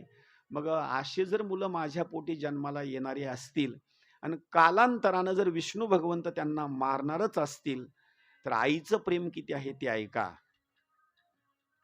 ज्यावेळेला दितीच्या शरीरामध्ये गर्भाचा असणारा भाग होता ना, त्यावेळेला दितीनं त्या आपल्या लेकराला किती दिवसापर्यंत गर्भाशयामध्ये ठेवलं याचं काही वर्णन केलेलं आहे. कोणतीही आई आपल्या गर्भाच्या बाबतीमध्ये शरीरामध्ये त्या लेकराला किती दिवसामध्ये ठेवते माहिती? 9-10 महिन्यापर्यंत ठेवते. त्याच्यानंतर जन्माला असताना त्याला घालते. एक वर्णन केलेलं आहे त्या आईनं किती दिवसापर्यंत लेकराला गर्भाशयामध्ये सांभाळलं ते ऐका. 1 आणि 2 दिवसापर्यंत नाही, 1000 वर्षापर्यंत त्या आईनं गर्भाशयामध्ये त्यांना सांभाळलं. कशा करता माहिती? जर हे लेकरं लवकर जन्माला येतील आणि जन्माला आल्याच्या नंतर जर उपद्रव करतील तर विष्णू भगवंत यांना लवकर असणारा ठार करून टाकेल. मग जास्त दिवसापर्यंत यांना जिवंत जर राहायचं असेल तर यांना मी जन्मच देणार नाही, गर्भाशयामध्येच त्यांचं पालन पोषण करणार. किती आईचं महत्व आहे ते विचार करा. म्हणजे आईनं त्यांचा मृत्यू होऊ नये लवकर म्हणून त्यांचं पालन पोषण जर कशामध्ये केलं असेल तर गर्भाशयामध्ये केलेलं आहे. आज सुद्धा डॉक्टर सांगतात तुम्ही घागर उचलू नका, आंबट खाऊ नका, तेलकट खाऊ नका. आईची खाण्याची अपेक्षा असते, पण लेकरू पोटामध्ये असल्याच्या नंतर आई मात्र खात नाही. तुकोबरायांनी त्या आईच्या बाबतीमध्ये सुंदर स्वरूपामध्ये वर्णन केलं आहे. आईला कोणतं लेकरू आवडतं माहिती? चांगलंही लेकरू आईला आवडतं आणि वाईट जरी लेकरू असलं तर ते सुद्धा आईला आवडतं. याच्या पुढे आणखी एक दृष्टांत देतो, उत्तर त्याचं तुम्हीच द्या बरं का. चोर असणारा जो माणूस आहे सगळ्या गावाला आवडतो का? चोर हो चोर. असे काही गावामध्ये असे ठप्पा पडलेले चोर असतात. कुणी जरी चोरी केलं तर नाव कुणाचं घेतं माहिती का? त्या माणसाचं. पण एवढा जरी चोर असला तर गावातल्या माणसाला कुणालाच आवडत नाही. पण तेवढा जरी चोर जरी मुलगा असला, कुणाला जरी आवडत नसेल तर त्यांच्या आई वडिलाला चोर सुद्धा मुलगा आवडतो. ही माझी भाषा नाही, तुकोबारांनी प्रमाण दिलेलं आहे.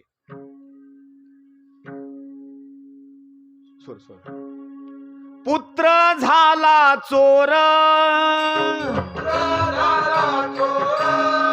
पुत्र झाला चोर, माय बापा हर्ष थोर, माय बापा हर्ष थोर, माय बापा हर्ष थोर, माय बापा हर्ष थोर, माय बापा हर्ष थोर, पुत्र झाला चोर, माय बापा हर्ष थोर, माय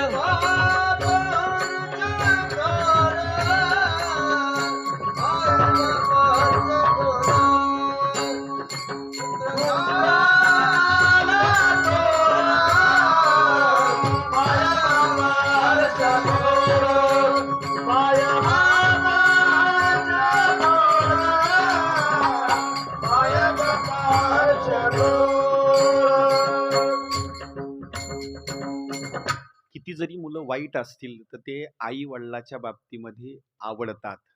आता इथे कथा जी आपली सांगण्याकरता चालू आहे, एक हिरण्याक्ष आहे आणि एक असणारा हिरण्यकशिपू आहे. पण याचा पाठीमागचा इतिहास आणखी एक आहे का? इतिहासामध्ये इतिहास आहे बरं का पाठीमागं. 3 अवतार सांगितलेत. यांनी सगळी जर भक्ती जर केली असेल तर सगळी भक्ती विरोधी भक्ती आहे यांची. पहिला अवतार जर सांगायचा म्हटलं या तिघा जणाचा, तर पहिला असणारा अवतार सांगितलेला आहे. हे दोघ जण जे आहेत, पहिला अवतार यांचा सांगितलेला आहे विरोधी भक्ती करत असताना हिरण्याक्ष आणि हिरण्यकशिपू पहिला अवतार. नंबर 2 दुसरी जोड आहे का, रावण आणि कुंभकर्ण यांची दुसरी जोड आहे. आणि रावण आणि कुंभकर्णानं सुद्धा आपल्यासारखा हरिपाठ वगैरे म्हटला नाही बरं का, यांची देवाच्या सोबत असणारी विरोधीच भक्ती आहे. तिसरा अवतार आहे का, शिशुपाल आणि दंतवक्र. शिशुपालानं कृष्णाच्या बाबतीमध्ये पूजाच केली का? अहो त्यानं तर शिव्या दिल्या. प्रमाण आहे का, शिशुपाले शिव्या दिल्या सभे आत. कुठं शिव्या दिल्या? एकांतात नाही दिल्या, सभेमध्ये शिव्या दिल्या. म्हणजे सगळी भक्ती कशी आहे माहिती, सगळी विरोधी भक्ती आहे. आता प्रश्न एक असा निर्माण होतो, यांनी भक्ती करत असताना विरोधीच भक्ती का केली? त्याचं एक कारण आहे का? सोपं सांगतो तुम्हाला. जास्त करून आठवण विरोधकाची येते का तुमच्या जवळच्या मित्राची येते? मित्राची येत नाही बरं का. आपला जो विरोधक आहे का नाही, त्याची जास्त आपल्याला आठवण येते. आणि यांनी सुद्धा जी भक्ती केलेली आहे ते विरोधी भक्तीच्या बाबतीमध्ये असणारी भक्ती केलेली आहे. यांचे 3 अवतार हे आहेत. त्याच्या सुद्धा अगोदरचा एक अवतार आहे का, अवताराच्या बाबतीमध्ये एक वर्णन केलेलं आहे. हे दोघ जण कोण आहेत ते आहे का, रावण, कुंभकर्ण, हिरण्याक्ष, हिरण्यकशिपू, शिशुपाल, दंतवक्र या 3 जोडी आहेत. या 3 जोडीच्या बाबतीमध्ये पहिला यांचा अवतार सांगितलेला आहे. हे दोघ जण कोण आहेत, तर विष्णू भगवंताचे द्वारपाल आहेत. द्वारपाल, विष्णू भगवंताचे द्वारपाल आहेत. ते वैकुंठामध्ये राहण्याच्या बाबतीमध्ये विष्णू आणि लक्ष्मी वैकुंठाच्या बाबतीमध्ये राहतात.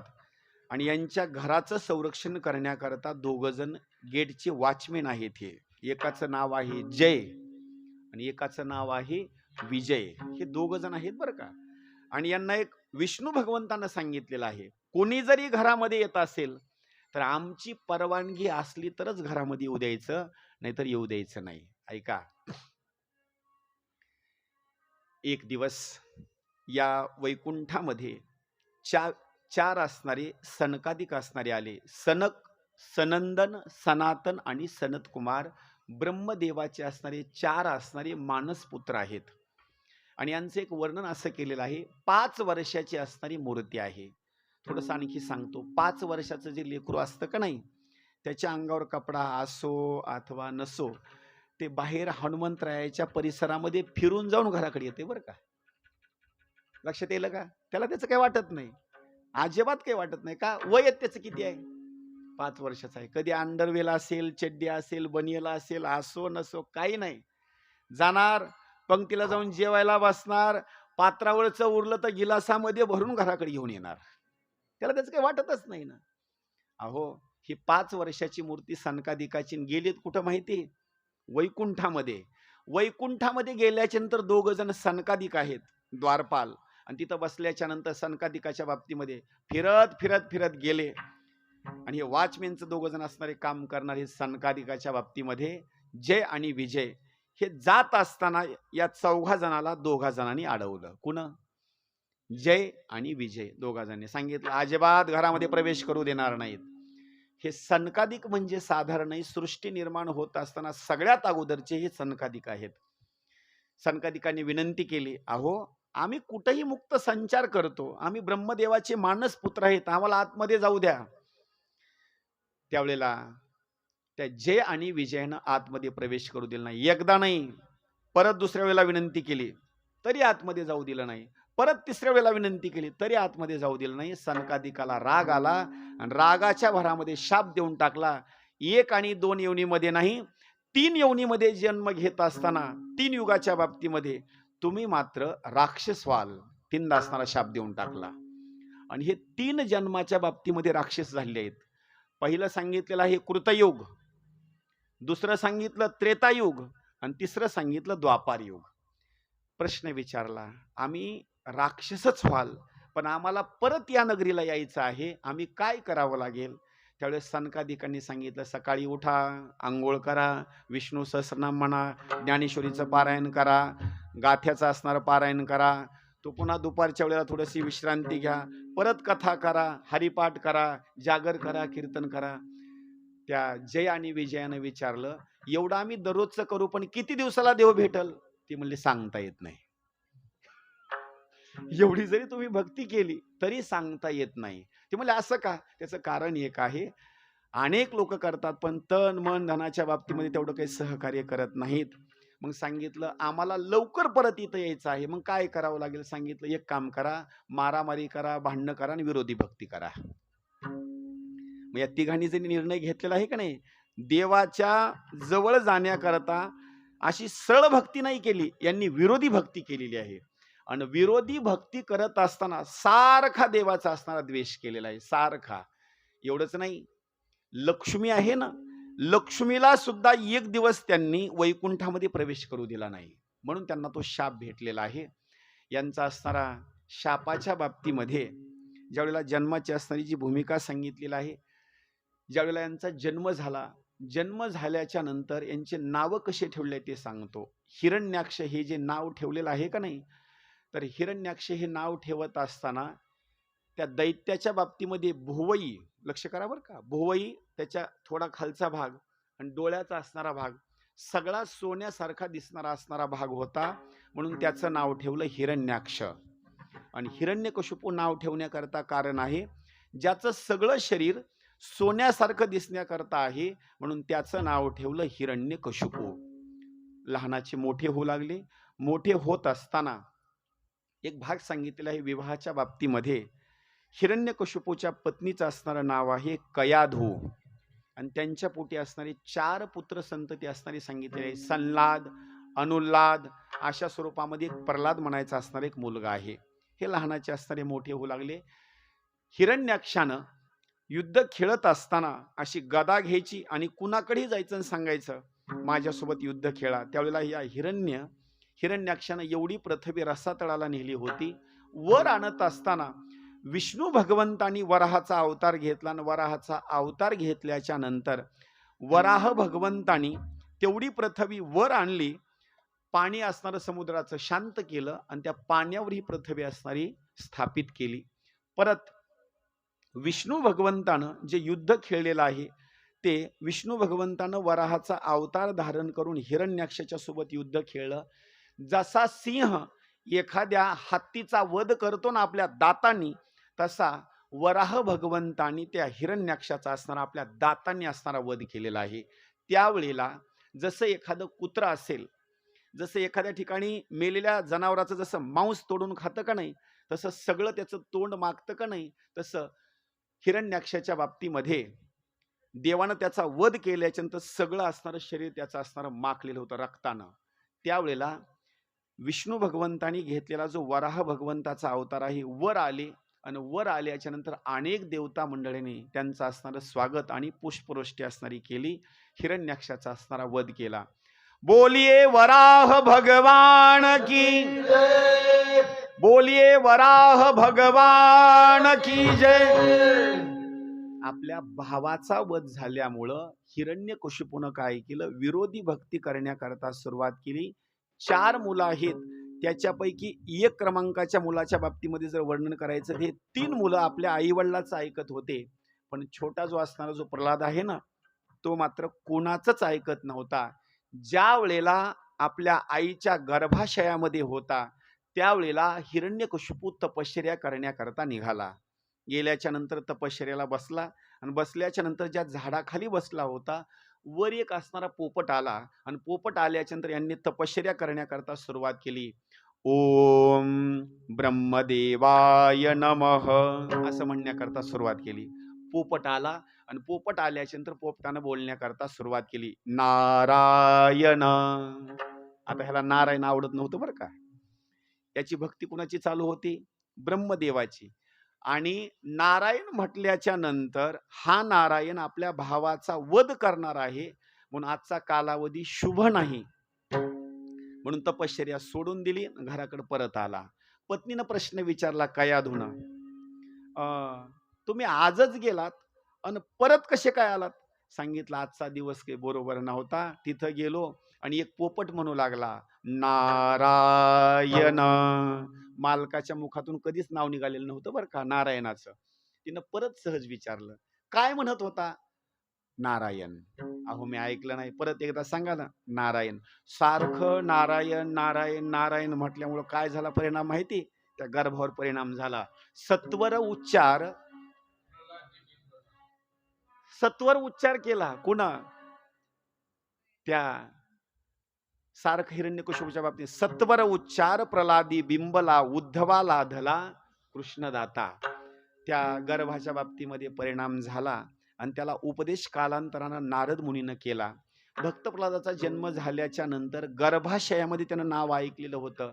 सारखं नारायण नारायण नारायण नारायण भजन असणार करायचा.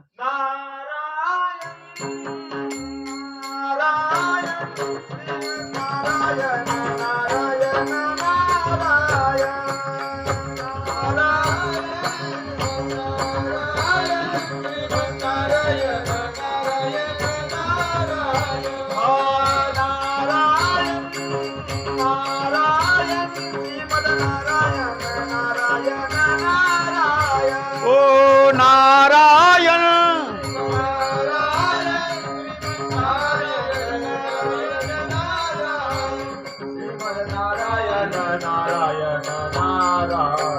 श्रीमन्नारायण नारायण श्रीमन्नारायण नारायण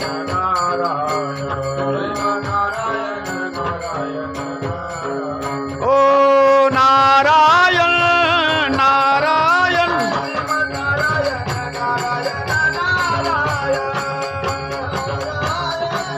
नारायण श्रीमन्नारायण नारायण.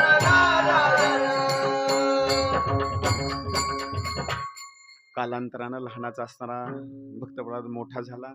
मोठा झाल्याच्या नंतर शाळेमध्ये त्याला घातलं. 2 शिक्षक सांगितले, षंड आणि आमर्क. एक दिवस बापानं जवळ बोलवून घेतलं, मांडीवर बसवलं आणि बसवल्याच्या तर भक्त प्रल्हादाला विचारला प्रश्न, प्रल्हादा अनेक दिवसापासून बाबा शाळेमध्ये जातोस, तू काय शिकलास? त्या भक्त प्रल्हादाने सांगितलं, खरं म्हणून दाखवू का तुम्हाला? बापाला असं वाटलं, ते म्हणून दाखविले, Johnny Johnny yes papa, इटिन sugar no पप्पा, ओपन युअर माउथ हा हा, असं म्हणून दाखविलं असं बापाला वाटलं. इंग्रजीत काहीतरी म्हणून दाखविलं, एखादी कविता. त्यानं काहीच म्हणून दाखविलं नाही. त्यानं म्हणला, खरं सांगू पिताजी, तुम्हालाही आवडल, मला तर आवडतच, तुम्हाला सुद्धा आवडल असं म्हणून दाखवितो. मग त्यानं म्हणण्याकरता काय सुरू केलं माहिती? फक्त भजन नारायणाचं त्यानं म्हणण्याकरता सुरुवात केली. बापाला एवढा राग आला ना, ज्याला शिकवणारे जे शिक्षक आहेत ते बोलून घेतले. पगार माझी घेताना हे लेकराला काय तुम्ही शिकवलंय? ते म्हणले, आम्ही शिकवलं नाही, हे कुठं शिकलंय ते. त्यावेळेस त्यांनी सांगितलं, भक्त प्रल्हादानी वडिलाला सांगितलं, खरं सांगू, इथं मला जे शिकवलेलं आहे ना, हे शिकवण्याच्या बाबतीमध्ये मला देवानं शिकवलेलं आहे. चाले हे शरीर कोणाचे सत्य, कोण बोलवी ते हरिविन, देखवी ऐकवी एक नारायण. मला शिकवत असताना त्या देवानं शिकवलेलं आहे. माझं तर वर्णन असं आहे, मी विनंती तुम्हाला करतो, मी तर माझं कल्याण करूनच घेणार आहे पिताजी. तुम्हाला जर तुमचं कल्याण करून घ्यायचं असेल तर तुम्ही सुद्धा नारायणच म्हणा. आता बापानं त्याला काय शिकवावं? आता काय शिकवावं त्याला? म्हणजे मुलगा आपल्याला सांगतो आणि आपल्या भावाचा उत्तर त्या नारायणच केलेला आहे. त्याला अगोदर समजून सांगितलं, पत्नीला जवळून बोलून घेऊन सांगितलं, हे जे लेकरू आहे ना आपलं, याला घरच्या घरीच बोलणं बरं, बाहेर आणखी कोणाला माहिती नाही. आईनं सुद्धा त्याला उपदेश करून सांगितलं, पण आईचं सुद्धा त्यानं ऐकलं नाही. काही गोष्टी सांगतो प्रमाणाच्या बाबतीमध्ये, चांगले जर कामं असतील ना आणि कोणी जर त्याला विरोध करत असेल तर विरोध करणाऱ्या माणसाचा अजिबात विचार करायचा नाही. कोणत्या कोणत्या गोष्टी सांगतो ऐका. प्रल्हादी जनक बिभीषणी बंधू राज्यमाता निंदू भरते केले. काही गोष्टी सांगतो. प्रल्हादानं आपल्या बापाचा विचार अजिबात केला नाही. कोणता बाप जर म्हणत असेल शेतात कामाला चल, भजनाला जाऊ नको, तर एक गोष्ट सांगतो, शेतातलंही काम करायचं, पण बापाला समजून सांगायचं भजनाला विरोध करू नका, अजिबात विरोध करू नका, मला हे काम करायचंच आहे. बाप विरोध जरी करत असेल तर मग बापाचं ऐकायचं नाही बरं का, अजिबात ऐकायचं नाही, त्याचा दोष लागत नाही. भजना पूजना करता स्वतःहून असणारं जायचं का? भक्त प्रल्हादानं बापाचं नाही ऐकलं. प्रल्हादी जनक बिभीषणी बंधू, बिभीषणानं राजा रावणाचं अजिबात ऐकलं नाही. नाव कुणाचं घेत होता बिभीषण? रामाचं घेत होता बरं का. राहायचा लंकेमध्ये, नाव कुणाचं? रामाचं. भावाचं अजिबात ऐकलं नाही. राज्य माता निंदू भरते केली, भरतानं आपल्या आईचं ऐकलं नाही. दोष लागत नाही बरं का देवाची भक्ती करण्याकरता. त्यावेळेला हिरण्यकशिपूला राग आला, आणि राग आल्याच्या नंतर काय काय त्याला मारण्याकरता प्रयत्न केले ते ऐका. सापाच्या मोठमोठ्या खाणी होत्या, त्या सापाच्या खाणीमध्ये त्याला नेऊन टाकलं. भक्त प्रल्हादानं हात जोडून सांगितलं, मला तुम्ही चावू नका बरं का. अहो, तुमचे जे सगळे पाहुणे सखे सोयरे आहेत का नाही, तुमच्यापैकी एक सोयरा माझ्या देवाच्या जवळ आहे, आणि माझा देव तुमच्या सोयऱ्याच्या शरीरावर झोपतो, आणि तो सोयरा, तो देव एकदम माझा असणारा जवळचा आहे, आणि मी सुद्धा तुमच्या जवळचा आहे, मला चावू नका. कोण सोयरा माहिती? वासुकी असणारा नाग, शेषशाही असणारा भगवंत, आणि माझा देव त्याच्यावर विराजमान आहे, झोपतो त्याच्यावर, मला चावू नका. तेवढ्या सापाने ऐकलं बरं का. भक्त प्रल्हादानं पुढं भजन म्हणावं, नारायण नारायण म्हणावं, आणि सापाने मागं असं डवलावं. सापाने चावली नाहीत. एवढंच नाही, मोठ्या कड्यावर असणारे घेऊन गेले, तिथून त्याला खाली टाकून दिलं. खाली येत असताना त्यानं फक्त नारायणाचा उच्चार केला. देवाने तिथं आले, आणि त्याला झेलण्याचं जर काम कोण केलं असेल तर देवानं केलं. एवढंच नाही, जाळण्याचा प्रयत्न केला.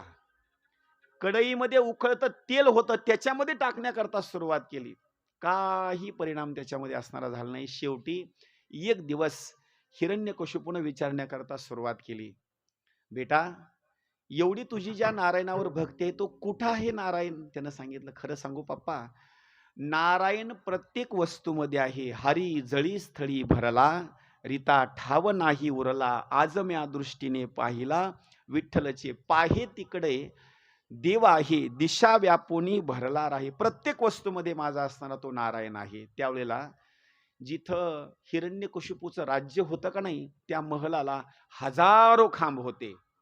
देवाने किती अवतार घेतले ऐका आता. देवाला असं वाटलं, आता भक्त प्रल्हादाला प्रश्न विचारला जाईल, सांग या खांबामध्ये आहे का, त्या खांबामध्ये आहे का, त्या खांबामध्ये आहे का. देवानं काय केलं, कुठल्या जरी खांबामध्ये जर प्रश्न जरी विचारला तर देवानं प्रत्येक खांबामध्ये जाऊन एक एक रूप घेतलं देवानं.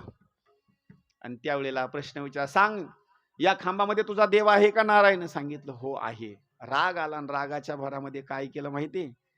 उजवी असणारी जी लात आहे का नाही, त्या खांबावर असणारी लात मारली. दुर्जने ते लात मारिली खांबावरी.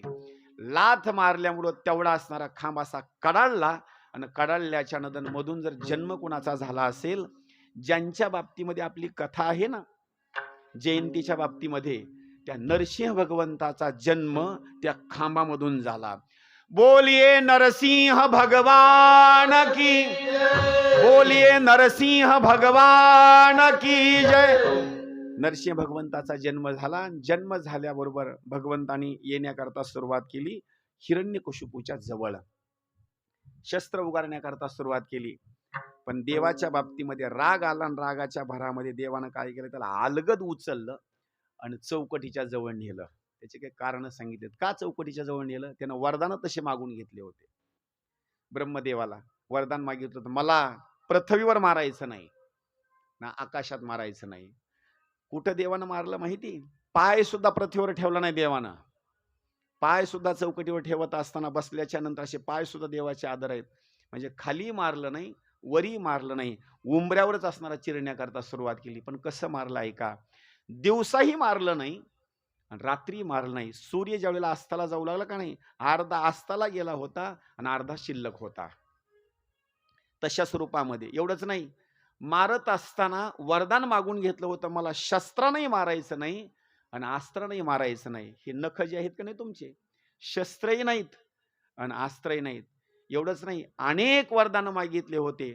शेवटी काय केलं, हिरण्यकशिपूला मारत असताना त्याचं पोट असणार असं फाडलं, आणि पोट फाडल्याच्या नंतर देवानं काय केलं माहिती, एक एक आतडा असं बाहेर काढायचं आणि देवानं मुखामध्ये टाकण्याकरता सुरुवात करायची. रक्त घ्यायचं आणि पिण्याकरता सुरुवात करायची. काही लोक म्हणतील देवाला दही दूध तूप वगैरे एवढं असताना देवानं हे काय खाण्याकरता सुरुवात केलं. सांगू, देवाला राग जर आला ना तर देव काही सुद्धा विचार करत नाही. राग आल्याच्या नंतर माणसं सुद्धा पाठीमागलचा विचार करत नाही. देवानं आतडे खाण्याकरता सुरुवात केली आणि एवढंच नाही, रक्त पिण्याकरता सुरुवात केलं. देवाचा रागच शांत होत नाही. देवानं असं पोट फाडण्याकरता सुरुवात करायचं ना आतडे रक्त बाहेर काढायचं. राग देवाचा शांत होईना.